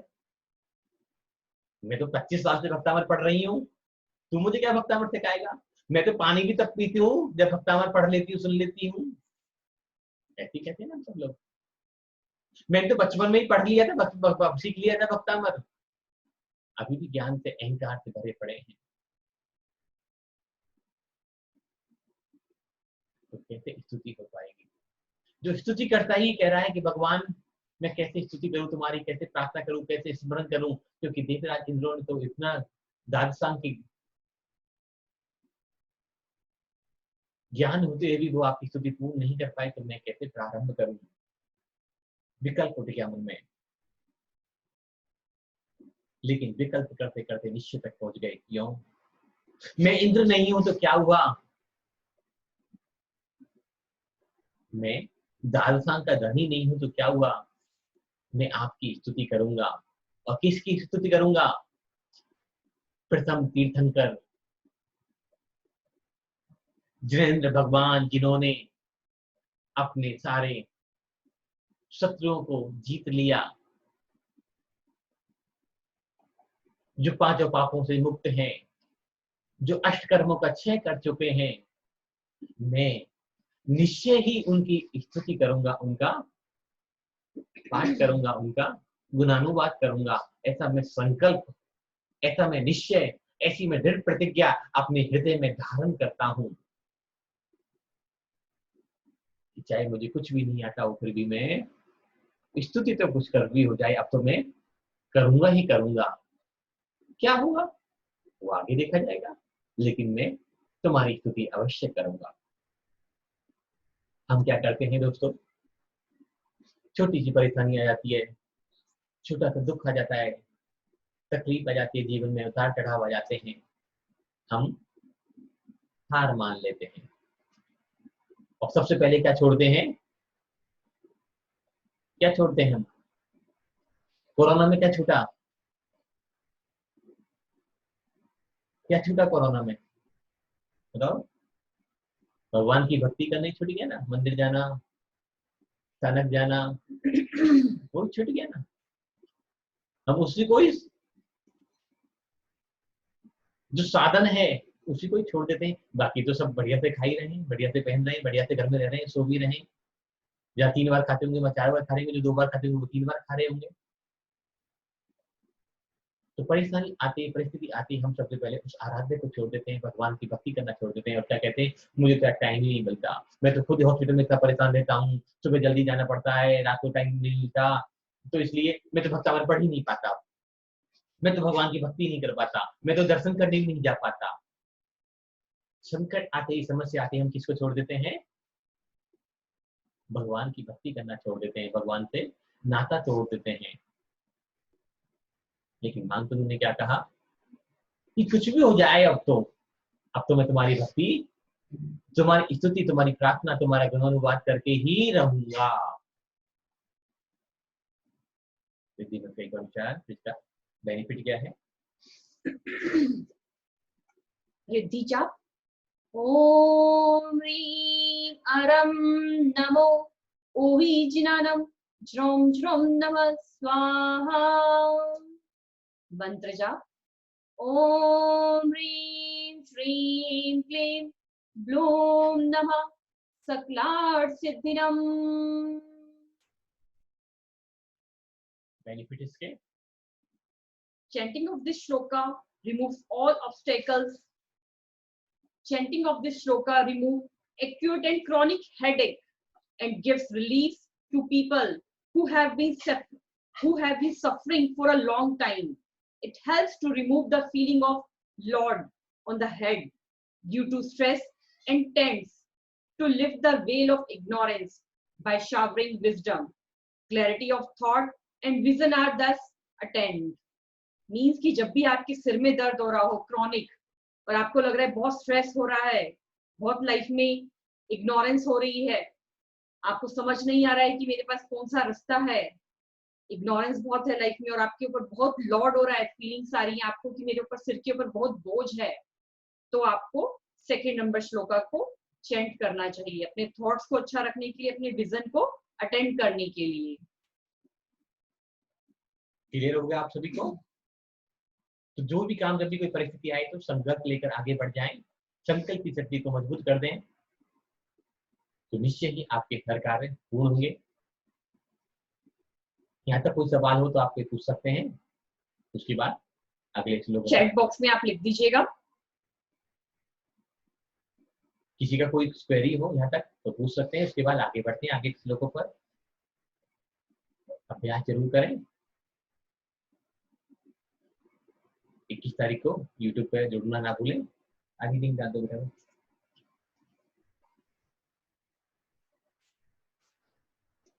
देखो चैट बॉक्स नहीं आ रहा।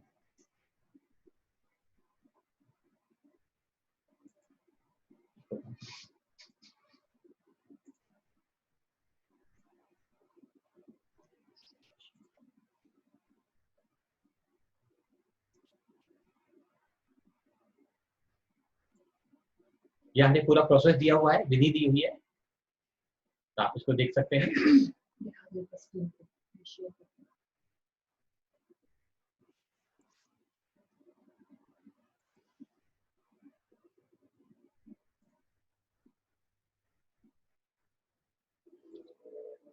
Welcome to. We tend to think of our spirit as in our body. That's actually not correct. Your body is in your spirit. Well,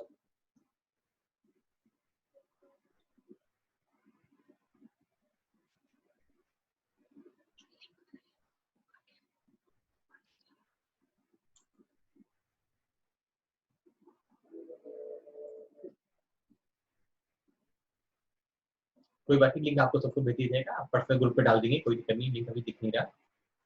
तो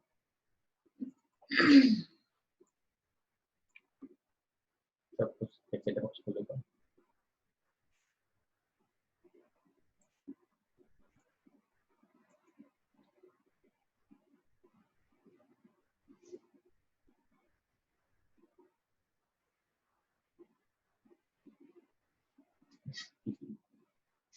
किसी भी श्लोक में गिनती नहीं करते हुए केवल जब तक अच्छा लगे तब तक। बिल्कुल वैभव जी, आप किसी भी श्लोक की जो है गिनती मत करिए, जब तक आपका मन लग रहा है उसको चैंट करने में आप उतना पढ़ते जाइए।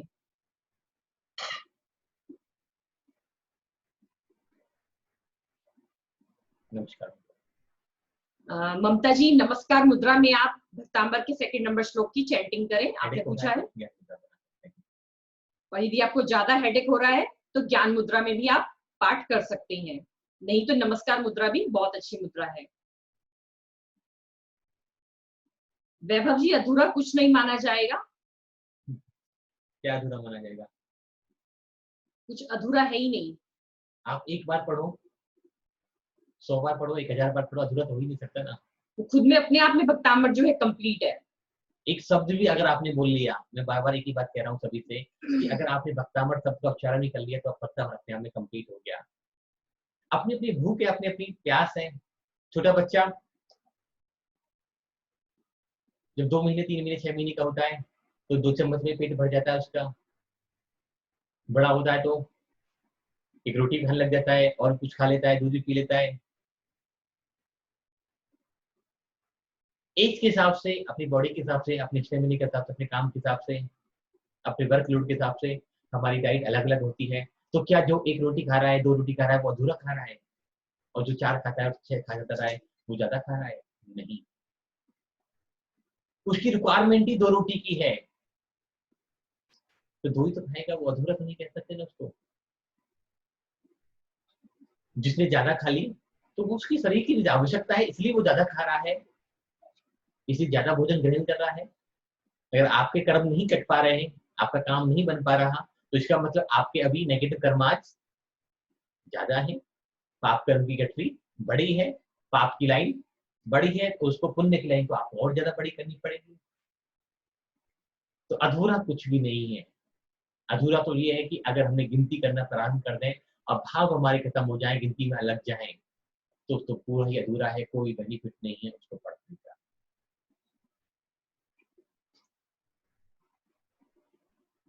संकल्प कैसे ले? किस चीज का संकल्प? संकल्प जैसे मानदुम स्वामी ने कहा कि मैं जानता हूं कि मैं नहीं कर पाऊंगा, लेकिन फिर भी मैं भक्ति करूंगा। ये तो संकल्प है कि हाँ, मुझे समझ से आई है, कोई बात नहीं, मैं गुरु की भक्ति करूंगा, मेरा काम पूरा हो जाएगा, मेरी बाधा मेरी दूर हो जाएगी, मैं अपने गंतव्य तक अपनी एनर्जी के माध्यम से, अपनी भक्ति के माध्यम से, अपने संबल के माध्यम से अवश्य पहुंचूंगा। यही संकल्प है। और बाकी अगर कुछ और आपका कोई संकल्प उद्देश्य हो तो शायद मैं समझ नहीं पाया। वैभव जी, आप पर्सनली इस नंबर पर कॉल कर लीजिएगा, जैसे आपने बताया कि आप कैंसर पेशेंट हैं, तो हम आपको और अच्छे से गाइड करने की कोशिश करेंगे। तो आप पर्सनली कॉल कर लीजिएगा या व्हाट्सएप कर दीजिएगा इस नंबर पर, हम आपको सारा प्रोसेस का जो लिंक है वो सारा व्हाट्सएप कर देंगे, उसके अंदर सारी इंफॉर्मेशन होगी। आपने लिखा है कि मैं 45 बार पढ़ती हूँ, तो मतलब शायद आप लेडी हैं, नाम शायद जेंट्स का है, तो वो ही नाम लिखें आप। तो अपना नाम भी लिखते जाएं तो हमें पता रहेगा हम किससे बात कर रहे हैं और किसके लिए प्रार्थना करनी है, किसके लिए भावना बहानी है। तो प्लीज सही नाम लिखें तो ज्यादा अच्छा रहेगा। तो वैभव जी खुश रहें आप। अगर विंध्या जी, विंध्या जी, विंध्या वैभव जैन। विंध्या जी कोई बात नहीं। तो सबसे पहले तो गिनती करना, हम बार बार एक ही बात समझा रहे हैं, आज से नहीं, पिछले लगभग 15 दिनों से तो एक ही बात करें कि गिनती करना छोड़ दें। मैं आपकी भावना को आहत नहीं करना चाह रहा, ठेस नहीं पहुंचाना चाह रहा, लेकिन मैं आपको कहना चाह रहा हूं कि जीवन में जब इतनी बड़ी समस्या आ ही चुकी, तो अब तोड़ना किसके लिए, अब गिनना किसके लिए? अब तो समर्पित होना है उसके चरणों में। भूल जाना है अपने आप को, रम जाना है उसकी भक्ति में। तो कैंसर तो कुछ नहीं, बड़ी से बड़ी समस्याएं, बड़े से बड़े रोग प्रभु भक्ति से दूर हो जाते हैं। लेकिन उन्हीं के होते हैं जो निश्चल प्रेम अपने प्रभु से करते हैं, जो निस्वार्थ भक्ति, जो बिना गिनती की भक्ति प्रभु के चरणों में लगाकर लीन हो जाते हैं, जो विकल्पों से मुक्त हो जाते हैं, जो आरंभ परिग्रह से मुक्त हो जाते हैं, वही लोग जल्दी सफल हो जाते हैं। मौका मिलेगा आपको अनुभव सुनाएंगे अपने। आप हमारी वेबसाइट पर जाएंगे तो वहां एक ऋषि जैन यूएसए से हैं, आप उनकी पूरी केस हिस्ट्री पढ़ें, वेबसाइट लगा देना भी। तो आप वो लिंक पढ़ें, उन्होंने अपने हाथ से लिख के दिया। सफल वही लोग होते हैं, ठीक वही लोग होते हैं जो गिनना छोड़ देते हैं। लेकिन जब भी हम डॉक्टर के पास जाते हैं, डॉक्टर कुछ तो कहेगा नहीं। अब सब लोगों को तो इतना सारा फोन पर या ऑनलाइन या एक बार में नहीं बताया जा सकता, इसलिए हम भी सबको कहते हैं कि कम से कम 27 बार श्लोक। शब्दों को ध्यान दें, हम एक ही बात कहते हैं, कम से कम 27 बार श्लोक, 108 बार रीति जाप, 108 बार मंत्र जाप, कम से कम इतना अवश्य करें, ज्यादा तो जितना आप करेंगे उतना उतना पुण्य बढ़ेगा। तो बहुत सारे लोगों के मन में गलती नहीं है कि पहला श्लोक 1 बार पढ़ना है, दूसरा 2 बार पढ़ना है, तीसरा 3 बार पढ़ना है, 45 बार पढ़ना है। शायद ऐसा कोई प्रोसेस नहीं है। और जो मैं प्रोसेस बता रहा हूँ, ऐसा भी कोई प्रोसेस नहीं है कि 27 बार ही पढ़ना है। पढ़ना तो उतना है जब तक आपका मन लग रहा है, और मन आपका 9 बार ही लग रहा है और उसके बाद आप सिर्फ गिनती कर रहे हैं, तो कोई उसका उद्देश्य नहीं है, वो सेंस खत्म हो चुका। अगर आपको मन में विकल्प आ गया कि मैं बस 15 मिनट में अपने पाठ करके आती हूँ, कि बस मैं आधे घंटे में अपनी पाठ खत्म करके आती हूँ, तुम लोग को मैं ये काम करना है मुझे, और पानी गर्म करने रख दिया, कुकर में आलू उबलने रख दिए, दाल उबलने रख दी, और आप माला लेके बैठ गए, तो कोई भी फल उसका मिलने वाला नहीं है, क्योंकि विकल्प तो चूल्हे चौके में लगी पड़े हैं। भक्ति में तो विकल्प रह ही नहीं। तो गिनती की आवश्यकता नहीं है, ये आपको एक बार भी मन कर रहा है, सच्चे हृदय से एक बार भी आप प्रार्थना कर सकते हैं, सच्चे हृदय से प्रभु का स्मरण एक बार भी कर सकते हैं, तो आपका वो जाप करना, पाठ करना पूरा हो जाएगा। उसमें कोई दोष की बात नहीं रहेगी, उसमें कोई दिक्कत नहीं है, कोई अधूरा नहीं है। आपका सवाल बहुत अच्छा था, इसलिए मुझे एक्सप्लेनेशन देनी पड़ी, क्योंकि हम सभी इन्हीं विकल्पों में उलझे पड़े हैं कि कितनी बार पढ़ना है, कितने दिन पढ़ना है। और एक सवाल और होता है, डेली ऐसे 2-4 केस में आ जाते हैं हमारे पास, क्या पढ़ने से ठीक हो जाएगा? जब विकल्प है तो कुछ नहीं होगा। आज एक बहन ने पूछा, मैं अगर इस 12वें नंबर कहाँ पे पढ़ूं, मेरी शादी हो जाएगी? क्या नमक छोड़ना जरूरी है? क्या यंत्र रखना जरूरी है? तो शादी करना भी तो जरूरी थोड़ी है, बच्चे करना भी जरूरी थोड़ी है। The first Bhaktamrit clinic on earth. We are located in शादी करना भी जरूरी नहीं है, बच्चे करना भी जरूरी नहीं है, और खाना पीना भी जरूरी नहीं है। जब ये शब्द अगर यूज करते हैं, इसका मतलब आप अभी श्रद्धा से भक्तामृत पढ़ना नहीं चाहते, और जब आपके मन में भी अभी विकल्प है कि इससे पढ़ने तो हो जाएगा, तो मत पढ़िए। फिर वो सबकी रखवाली करते हैं, सबकी रक्षा करते हैं, वो सब अपने आप का सारे काम करेंगे जो तुम्हारे भाग्य में होगा। थैंक यू, सॉरी बुरा लगा हो तो। आई एम ऑल्सो पाठशाला टीचर। हम भी बच्चों को शुद्ध उच्चारण सिखाते हैं। अभी ऑनलाइन पाठशाला भी ले रही हूँ। वहीं से मुझे आपका लिंक मिला। मिसेस प्रीति शकरपुर दिल्ली ने ही आपसे मिलवाया है। धन्यवाद जी। प्रीति जी का भी वैसे मुझे याद नहीं है कौन शकरपुर में कौन सी प्रीति जी हैं, लेकिन जो भी हैं उनका बहुत बहुत साधुवाद, और जुड़े रहिए। भक्तामृत से निश्चित ही आपके सारे दोस्तों को, सारे लोगों को निवारण करेगा। और विंध्या जी, भूल जाइए कि आपको कैंसर है। सबसे पहली बात तो माइंड में से ये निकाल दीजिए कि ये मेरे को ये प्रॉब्लम है। उस जब वो पॉइंट निकल जाएगा तब आप भक्तांबर की चैंटिंग करो, तो उसका रिजल्ट जो है 100 टाइम्स पॉजिटिव ही पॉजिटिव आएगा। माइंड में ये भाव रखा कि मेरे को कैंसर है, मैं इसलिए पाठ कर रही हूँ, तो बेकार है। आप बस यही सोचिए, यही विजुअलाइज कीजिए कि yes God, thank you God, I am very happy and healthy. आपने जो मुझे जीवन दिया उसके लिए मैं आपका धन्यवाद करती हूँ, और इस भावना से मैं भक्तांबर का पाठ कर रही हूँ। ठीक है, प्रॉब्लम जो है सो है, कोई बात नहीं, लेकिन आप मुझे जो दिया आपने उसके लिए मेरे को बहुत बहुत धन्यवाद। ग्रेटिट्यूड देते हुए आप पढ़ते रहिए, अपना भक्ति करते रहिए विंध्या जी, आपको पता भी नहीं चलेगा कब आपकी प्रॉब्लम डिल्यूट हो जाएगी, फिनिश हो जाएगी। सुप्रिया जी कह रही है पढ़ते समय हमसे गलती हो जाती है, दोष लगता है क्या? देखो, अगर हम गलत पढ़ते हैं तो सवाल ही शायद गलत है। आई थिंक अगर आप मेरे से पूछते हो कि हम भक्तामर पढ़ते हुए खाना खा सकते हैं क्या, सिगरेट पी सकते हैं क्या, अगर मैं आपसे सवाल पूछूं तो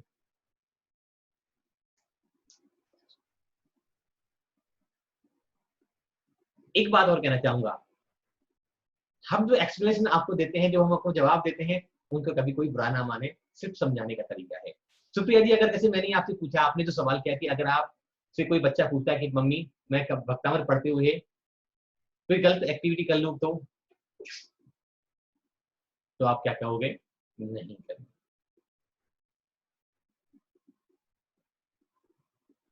लेकिन कोई गलत एक्टिविटी करते करते मुझे ईश्वर का स्मरण हो जाए, परमात्मा स्मरण हो जाए, भोजन करते करते भक्तामर की याद आ जाए, सिगरेट पीते हुए, ड्रिंक करते हुए, कोई अन्य गलत काम करते हुए, कोई दोष लगा के वाले काम में कर रहा हूं और उसमें मुझे भगवान का स्मरण हो जाए तो अच्छी बात है, कभी कुछ तो गिरगिरा होगी ही।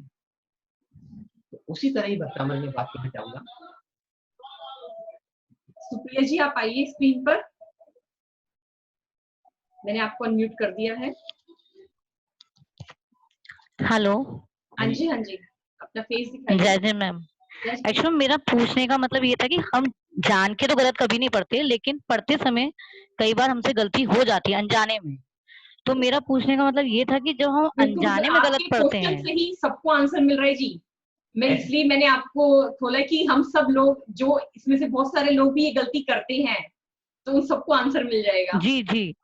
तो देखो, गलती अगर हम जानबूझ के करते हैं तो उस गलती की कोई माफी नहीं है, लेकिन अगर भक्ति से भाव से ईश्वर प्रभु का भक्ति कर रहे हैं, आनंद ले रहे हैं, जैसे मैंने आपको 4 दिन पहले एक स्टोरी सुनाई थी, अगर आपने अटेंड किया हो पुराना प्रोग्राम हमारा, तो अंजन चोर की एक स्टोरी सुनाई थी, जिसमें कहा, अंजन चोर कहता है कि आनम तानम कुछ नहीं जानम, सेठ बचन परमानम जानम, कि जो सेठ ने कहा है वो ही मेरे लिए सत्य है, मंत्र क्या है मुझे नहीं पता।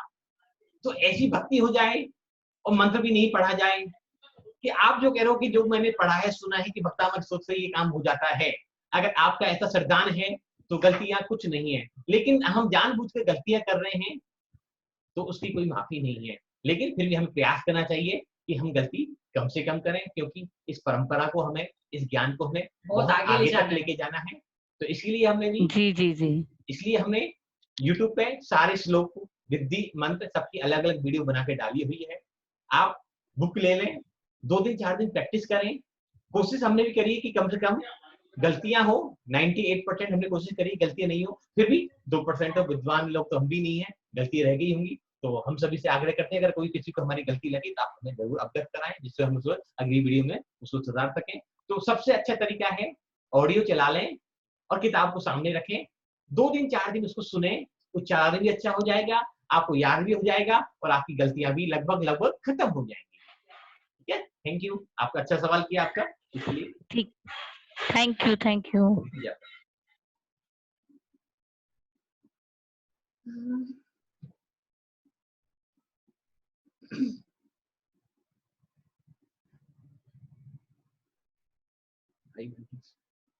प्रीता मेहता जी, कल भी आपको अनम्यूट किया था, अगर आप बोलना चाहते हैं तो अनम्यूट कर देते हैं आपको।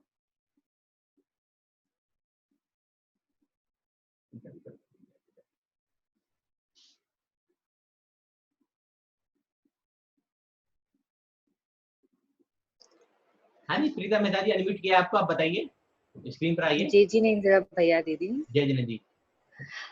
भैया जैसे आप अभी आज समझा रहे थे ना कि हमें अच्छा लगेगा वीडियो तो ऑन कर लीजिए, वीडियो तो ऑन कर लीजिए, फेस तो दिखे एक्चुअली ना।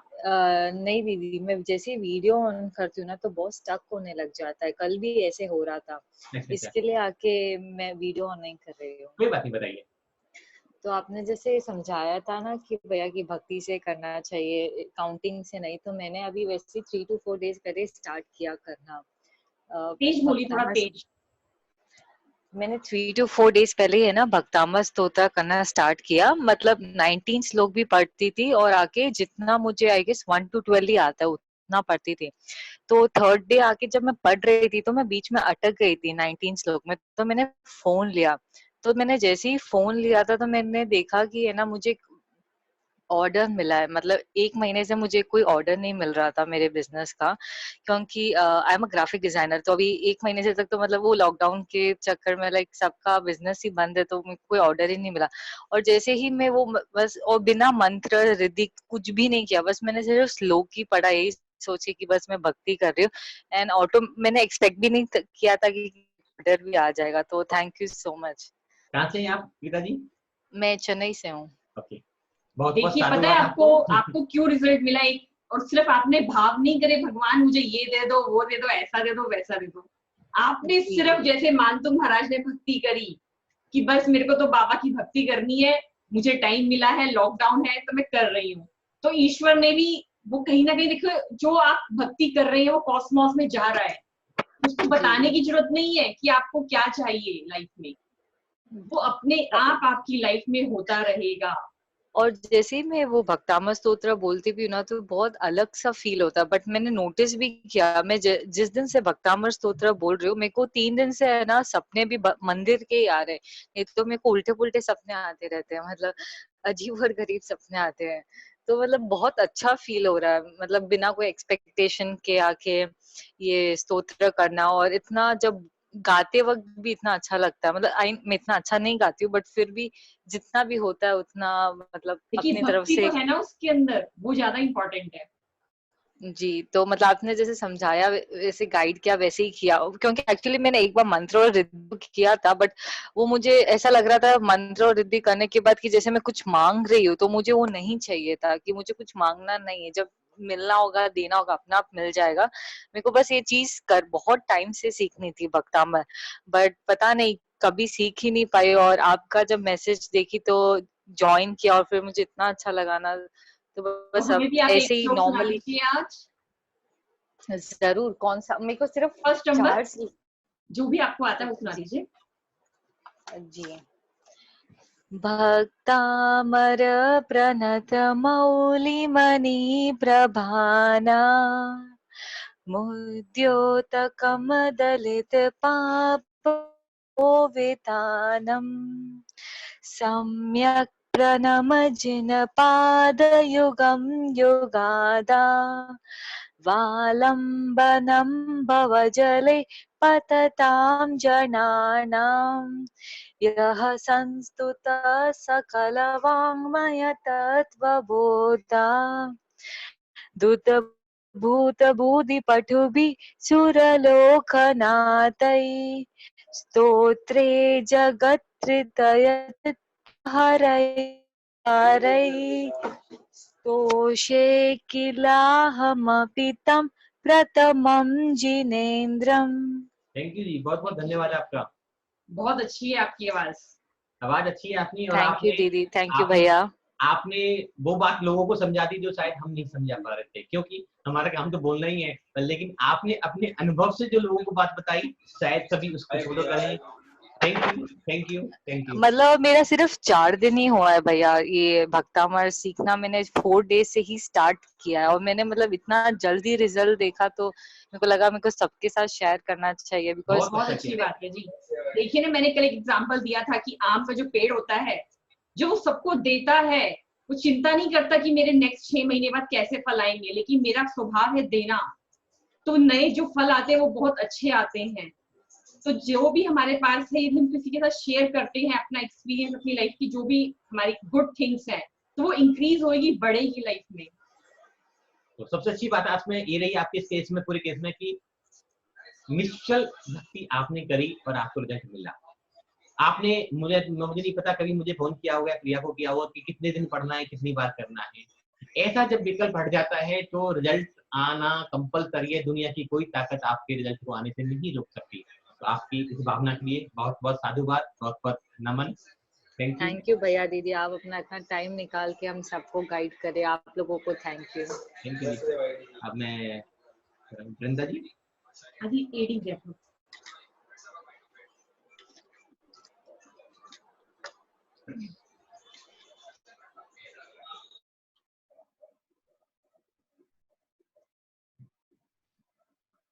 वैभव जी, वृंदा जी नाम क्या? अनम्यूट किया है आपको? Okay, okay. Thank you. Hari Jai Shneen. जय श्री। I am also पाठशाला teacher. I am so much positive. और मैं कैंसर के बारे में बिल्कुल नहीं सोचती हूँ, इसलिए कैंसर भी मेरे बारे में नहीं सोचता होगा। Very good, awesome.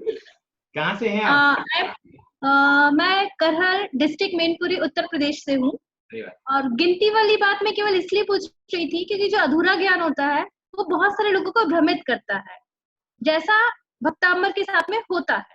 मैं कक्षा 8 में जब थी तब से अभी तक कंटिन्यू भक्तांबर पढ़ रही हूँ, और मेरा कोई इंटेंशन कैंसर को लेके, इसको ठीक करने के लेके नहीं है, क्योंकि मैं भक्तांबर को शुद्ध उच्चारित सिखाती भी हूँ, बच्चों को सहस नाम सिखाती हूँ। मैं जैन धर्म की क्लास बच्चों को पढ़ा रही हूँ, जिसमें करीबन बहुत सारे बच्चे 100-150 से बच्चे ज्यादा हैं जो डेली हमसे पढ़ते हैं।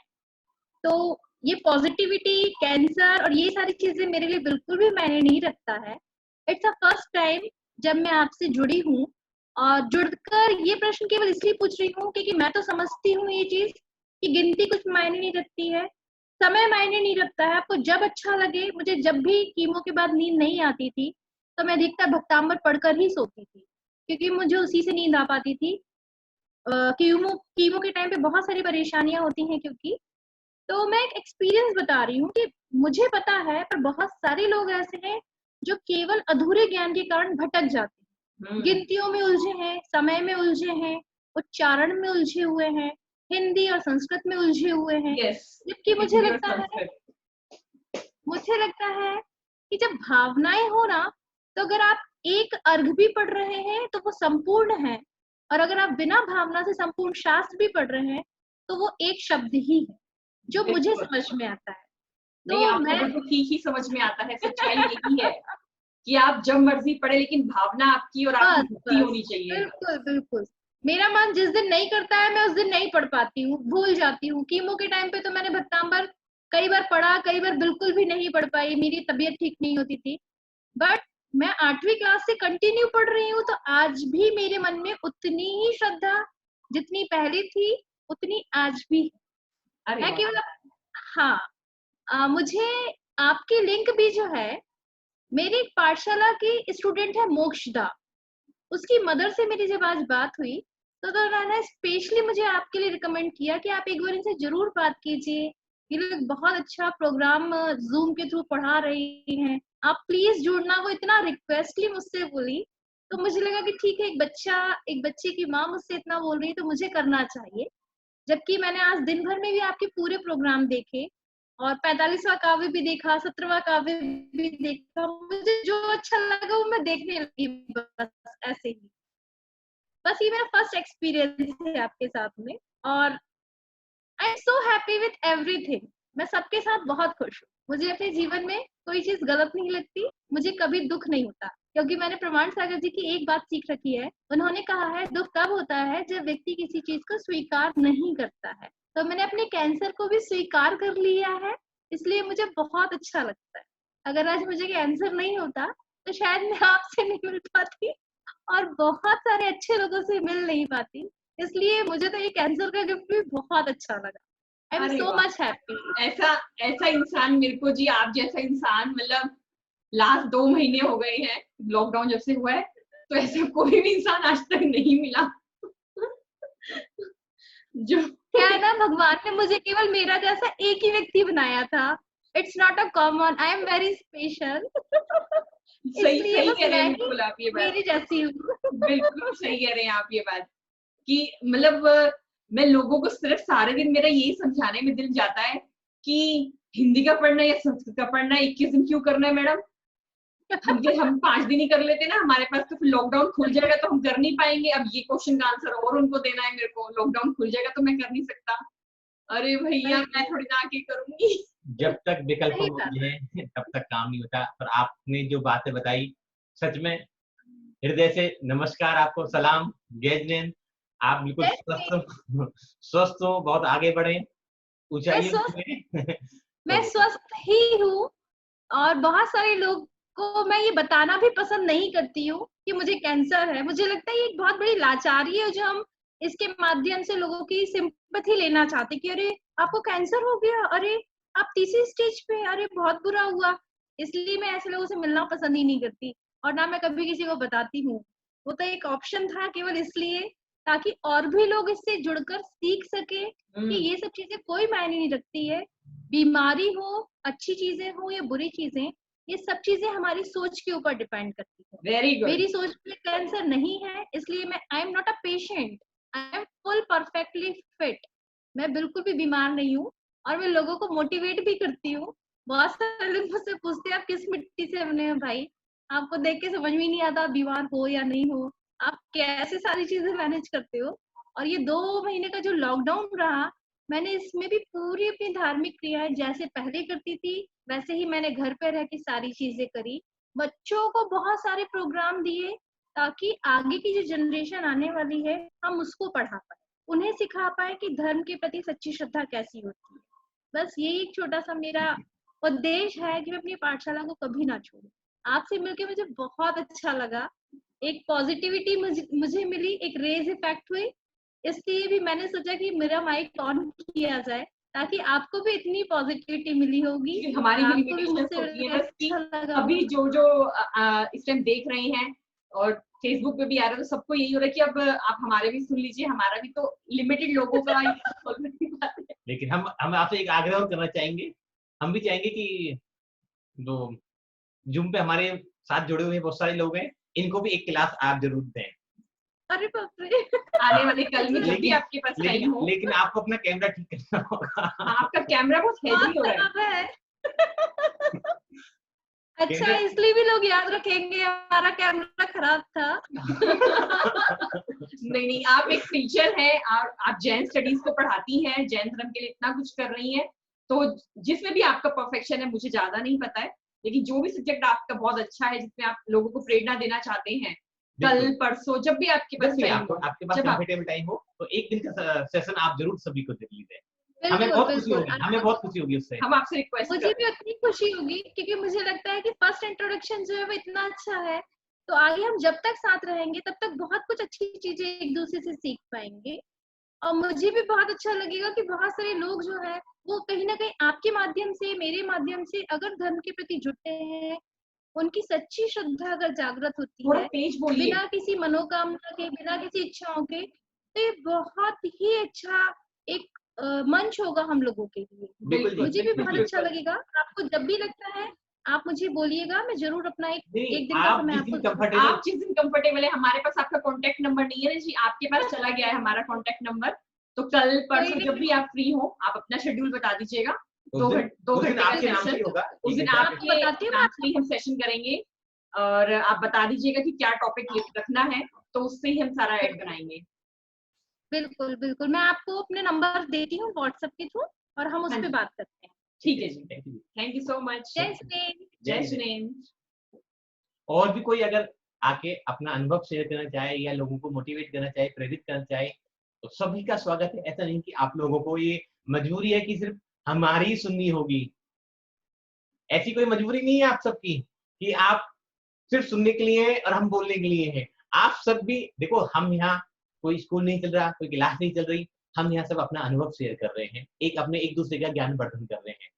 सब में आप में लोगों से भी बहुत सारे ऐसे लोग होंगे जो बहुत विद्वान होंगे, बहुत कुछ कहना चाहते होंगे, तो आप भी कोई भी हो XYZ मेरे पर्सनल नंबर पे कह दें और अपना टॉपिक बता दें कि मैं इस टॉपिक पे बोलना चाहता हूँ या बोलना चाहती हूँ XYZ, तो सबको मौका मिलेगा, सब अपने अनुभव शेयर करें। और हमारे साथ अभी एक बहुत प्यारी सी बच्ची जुड़ी हुई है, आशी जैन यूएसए से। वो बच्चों को यूएसए जैसे देश में अगर हम यहाँ जैसे अभी दीदी ने बात करी क्लास बच्चों को जैन पाठशाला सिखाती है, वहाँ वो पाठशाला जैन पाठशाला के नाम माध्यम से या जूम के माध्यम से कम 200 से ऊपर बच्चों को डेली भक्तामृत सिखा रही हैं। तो हम आशी को अनम्यूट करते हैं, वो अपना कुछ अनुभव सुनाए, कुछ बोले यहाँ। तो आशी के बारे में तो मैंने बहुत पहले कई बार बताया, लेकिन जितनी इस बच्चे की तारीफ की जाए, जितनी इस बच्चे को प्रेज किया जाए, शायद कम ही होगा। शब्दों में कुछ बातें ऐसी नहीं होती। तो आशी, कुछ अपना अनुभव, कुछ अपनी बातें। आज हमने पहले और दूसरा काव्य अभी हमने बताया है, इन दोनों काव्यों के बारे में कुछ कहना चाहते हो तो जरूर कहें, या कुछ और भी कहना चाहते हैं तो जरूर कहें। आशी। Good evening, everyone. Thank you so much for inviting me. Give me a minute. पहले तो आप अपने बारे में बताओ कि वहाँ क्या कर रहे हो, लोगों को क्या सिखा रहे हो। Okay, so like right now, I am a student at Florida International University, and वहाँ पर I am studying masters in Jainism. Like it's in religious studies, but my specific focus is on Jainism. And उसमें मैं basically कि भक्तामृत स्तोत्र को लोग medical perspective से कैसे देख रहे हैं, I'm conducting my research over it. And उसमें I'm using mantras, vidhis, yantras, सारी चीजों का use कर I am conducting this research. तो अभी recently हम लोगों ने ये session start करा है, Kids and Youth भक्तामृत learning session. तो इसमें above 11 years, but कोई restriction नहीं है, all age groups के बच्चे बड़े सब हमारे पास हमारे सेशन को ज्वाइन करते हैं। तो वी आर फोकसिंग ऑन कि हम एक एक स्तोत्र का भाव बताकर उसका पर्पस क्या है, उसको प्रोनाउंस कैसे करते हैं राइट वे में, because right now I am studying Sanskrit as well with my professor. So उन्होंने बताया कि जो मैंने भक्तामृत स्तोत्र इम्प्लीमेंट करे तो उसे एकदम मीनिंग उसका चेंज हो गया। अभी तक पढ़ रहे हैं तो उसको राइट वे में हम कैसे और अपनी प्रोनाउंसिएशन को इम्प्रूव कर सकते हैं, तो वो मैं these days में किड्स के ऊपर मैं वर्क कर और काफी अच्छा रिस्पॉन्स रहा है।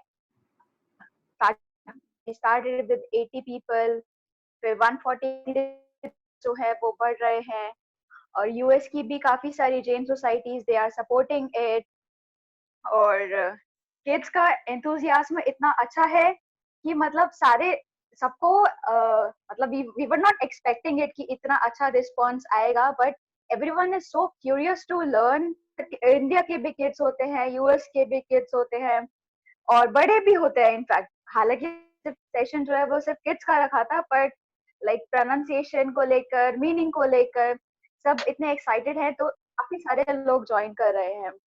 तो अगर आप अपने बच्चे को सिखाना चाहते हैं कुछ, तो आप भी आ सकते हैं उस सेशन में। आपकी वॉइस चली गई। और फर्स्ट और सेकंड तो sorry, am I audible to you now? Yeah. Okay. Yeah. So हमारा भी like 2 श्लोकास अभी हमने कवर अप करे हैं, तो आप लोग भी आ सकते हैं, ज्वाइन कर सकते हैं। और बाकी भक्तामृत स्तोत्र के बारे में, और I mean, आपने अभी जो इससे पहले, सॉरी मैंने बीच में ज्वाइन करा, but I was not able to listen to her like properly, but जो भी आपने कहा मतलब बहुत ही इंस्पिरेशनल था। और मैं भी आई थिंक सारा कुछ जो है वो सरेंडर कर देंगे सिर्फ अपने ईश्वर के प्रति, तो आपकी कोई भी प्रॉब्लम सॉल्व हो सकती है। कैंसर तो एक बहुत छोटी चीज है, बहुत छोटी चीज है। मैं आजकल I am preparing like my thesis outline, तो उसमें मैं लिखती, कभी कभी मैंने आई मीन फर्स्ट जब मैंने स्टार्ट करा अटेम्प्ट, तो मैंने उसमें लिखा कि आई वांट टू एनालाइज कि कैंसर कैसे ठीक होता है। सो माय प्रोफेसर कमेंटेड कि सिर्फ कैंसर पे ही क्यों वर्क कर रहे हो, वो इतना बड़ा तो नहीं है। अब मुझे फिर समझ आया कि अगर मतलब कैंसर इतनी छोटी चीज है, तो भक्तामृत से कोई भी प्रॉब्लम क्योर हो सकती है। और मैं आप सभी से यही कहना चाहूंगी कि आप जितना ज्यादा हो सके इसको चैंट करिए और दूसरों को भी रेफर करिए, उससे आपके पुण्य में भी आता है। और मेरी जर्नी मैंने पहले वैसे बता दी थी, बट स्टिल लाइक मैं अब यहाँ पे जो भी मैं पहुंची हूँ तो वो भक्त अमर की वजह से ही, उसकी चैंटिंग करने की वजह से ही, और मेरे पेरेंट्स ने जो सपोर्ट करा उसकी वजह से ही। सो भक्त अमर से आप कुछ लोग कहेंगे कि अच्छा एकदम से कैसे होता है, तो मे बी कि आपको डायरेक्ट रास्ता ना दिखे, पर आपको निमित्त मिलते जाते हैं, आपके साधन अपने आप खुलते जाते हैं, आपका वो डायरेक्शन रोड जो है वो खाली होता हुआ आपको दिखता जाता है, और उस पे आपको हेल्प मिलनी स्टार्ट हो जाती है। अब ऐसा कोई डिजायर करे कि मैं एक दिन में लाइक 1 करोड़ कमा लूं, तो दैट इज लाइक एक प्रैक्टिकल आपकी एक्सपेक्टेशन होनी चाहिए। अब सोचो कि मैं 1 करोड़ कमा लूं, तो वो चीज पॉसिबल नहीं है।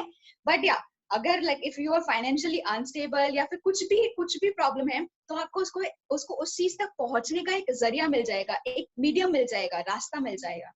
तो यही पावर है भक्त अमर की। आप सब भी करिए, और जितना स्प्रेड कर सके करिए, और बाकी इंफॉर्मेशन सब कुछ वेबसाइट पर अवेलेबल है, bhaktamarmantrahealing.com, तो आप उस पर भी कर सकते हैं। अगर कुछ भी सेशन आपका मिस हो जाता है, यूट्यूब है, सब कुछ आपके पास रेडिली अवेलेबल है। तो इस लॉकडाउन का पूरा अच्छे से आप फायदा उठाइए। और that's what I want to say, like Bhaktamar को जितना प्रमोट कर सकते हैं, because this worked as a miracle in my own life. तो मैं चाहती हूँ कि लाइक जितना से ज्यादा ह्यूमैनिटी को इससे बेनिफिट में, that would be the.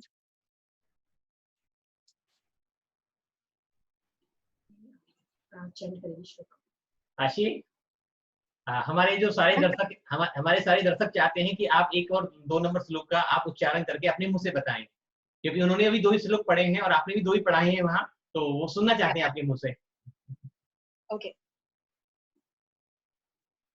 Bhaktamar प्रणतमौनि प्रभाणा बुद्ध्योत्कन्दलितपापतमोवितानम् सम्यक् प्रणम्य जिनपादयुगं युगादा वालम्बनं भवजले पततां जनानाम् यः संस्तुता सकलवाङ्मय तत्त्वबोधात् दुद्भूत बुद्धिपटुभिः सुरलोकनाथैः स्तोत्रैर्जगत्कृतयचित्तहरैरुदारे स्तोषे किलाहमपि तं प्रथमं जिनेन्द्रम्। कुछ अर्थ बताएंगे इनका? है समय भी आपके पास? नहीं? Next time. चलो, थैंक यू, बहुत बहुत धन्यवाद आपका। आपने तो हमारे सारे व्यूअर्स को,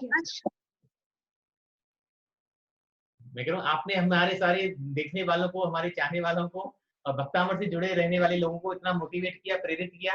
बहुत बहुत धन्यवाद। आप ऐसे ही बच्चों को पढ़ाते रहो, सिखाते रहो, और जिन दर्शन की प्रभावना सारे देश में, सारे विश्व में करते रहो। आपके लिए बहुत बहुत मंगल आशीर्वाद। खुश रहो। Thank you so much. जय जिनेंद्र एवरीवन। आज की यात्रा को विराम देते हैं। तो हमारी जो मेन कहानियां थी, परिचय था मानतुम स्वामी के बारे में, भक्त अमर के बारे में और ऋषभदेव प्रभु के बारे में, सब हमने कंप्लीट किया। कल से हम 3-3, 4-4 श्लोक लेंगे। तो कोशिश करेंगे लॉकडाउन 4 में। जल्दी कोई नहीं है हमें, एक भी हो तो कोई काफी है, 2 भी हो तो काफी है, लेकिन कल से थोड़ा समय हमारे पास मिल जाएगा। तो 3 श्लोक 4 श्लोक हम कोशिश करेंगे कि लॉकडाउन 4 में हम पूरे 48 काव्य को कंप्लीट कर लें। और फिर इसके आगे की जो ये जर्नी है, अभी जर्नी खत्म नहीं हो रही कि आप सोचो कि 48 श्लोक हो गए तो फिनिश, बन गए मास्टर, बन गए डॉक्टर। हम अभी तो एमबीबीएस का कोर्स करा रहे, फिर एमडी बनाएंगे, सर्जन बनाएंगे। आपको अभी बहुत लंबी कहानी है, बहुत लंबी यात्रा है। तो एक और आग्रह, जैसे अभी दीदी ने बोला उन्होंने कि एक दिन की क्लास बोलेंगे, अगर आप में से कोई भी धर्म के प्रति कुछ बोलना चाहे, जरूर नहीं भक्तामरी बोलना है, लेकिन मोटिवेशनल हो, आपके पास कोई भी नॉलेज हो, आप अपनी नॉलेज को, अपने ज्ञान को साझा करना चाहें, किसी का शेयर करना चाहते हैं, तो आपका स्वागत है। ये मंच ऐसा नहीं है सिर्फ मेरा है या प्रिया का है, ये मंच आप सभी का है। और आप कोशिश करिए कि अपने साथ साथ डेली एक जने को आप भी भक्तांबर से जोड़ने का कोशिश करें कि वो भी 2 घंटे हमारे साथ सबके साथ जुड़े और अपनी लाइफ में भक्तांबर को जाने पहचाने।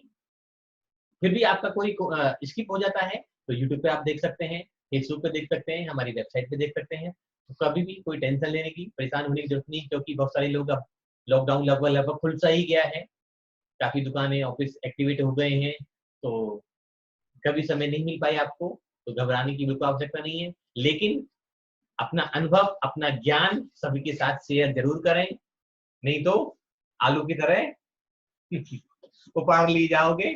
और अगर दिखाओगे, शेयर करोगे तो आम की तरह दिखोगे, मूल्य भी ज्यादा होगा आपका, दोबारा फल भी ज्यादा आएंगे और आपकी वैल्यू भी बढ़ेगी। लेकिन अगर आपने अपने फलों को जमीकंद की तरह छुपा के रखा, अपने ज्ञान को छुपा के रखा, तो ज्ञान वो बेकार हो जाएगा।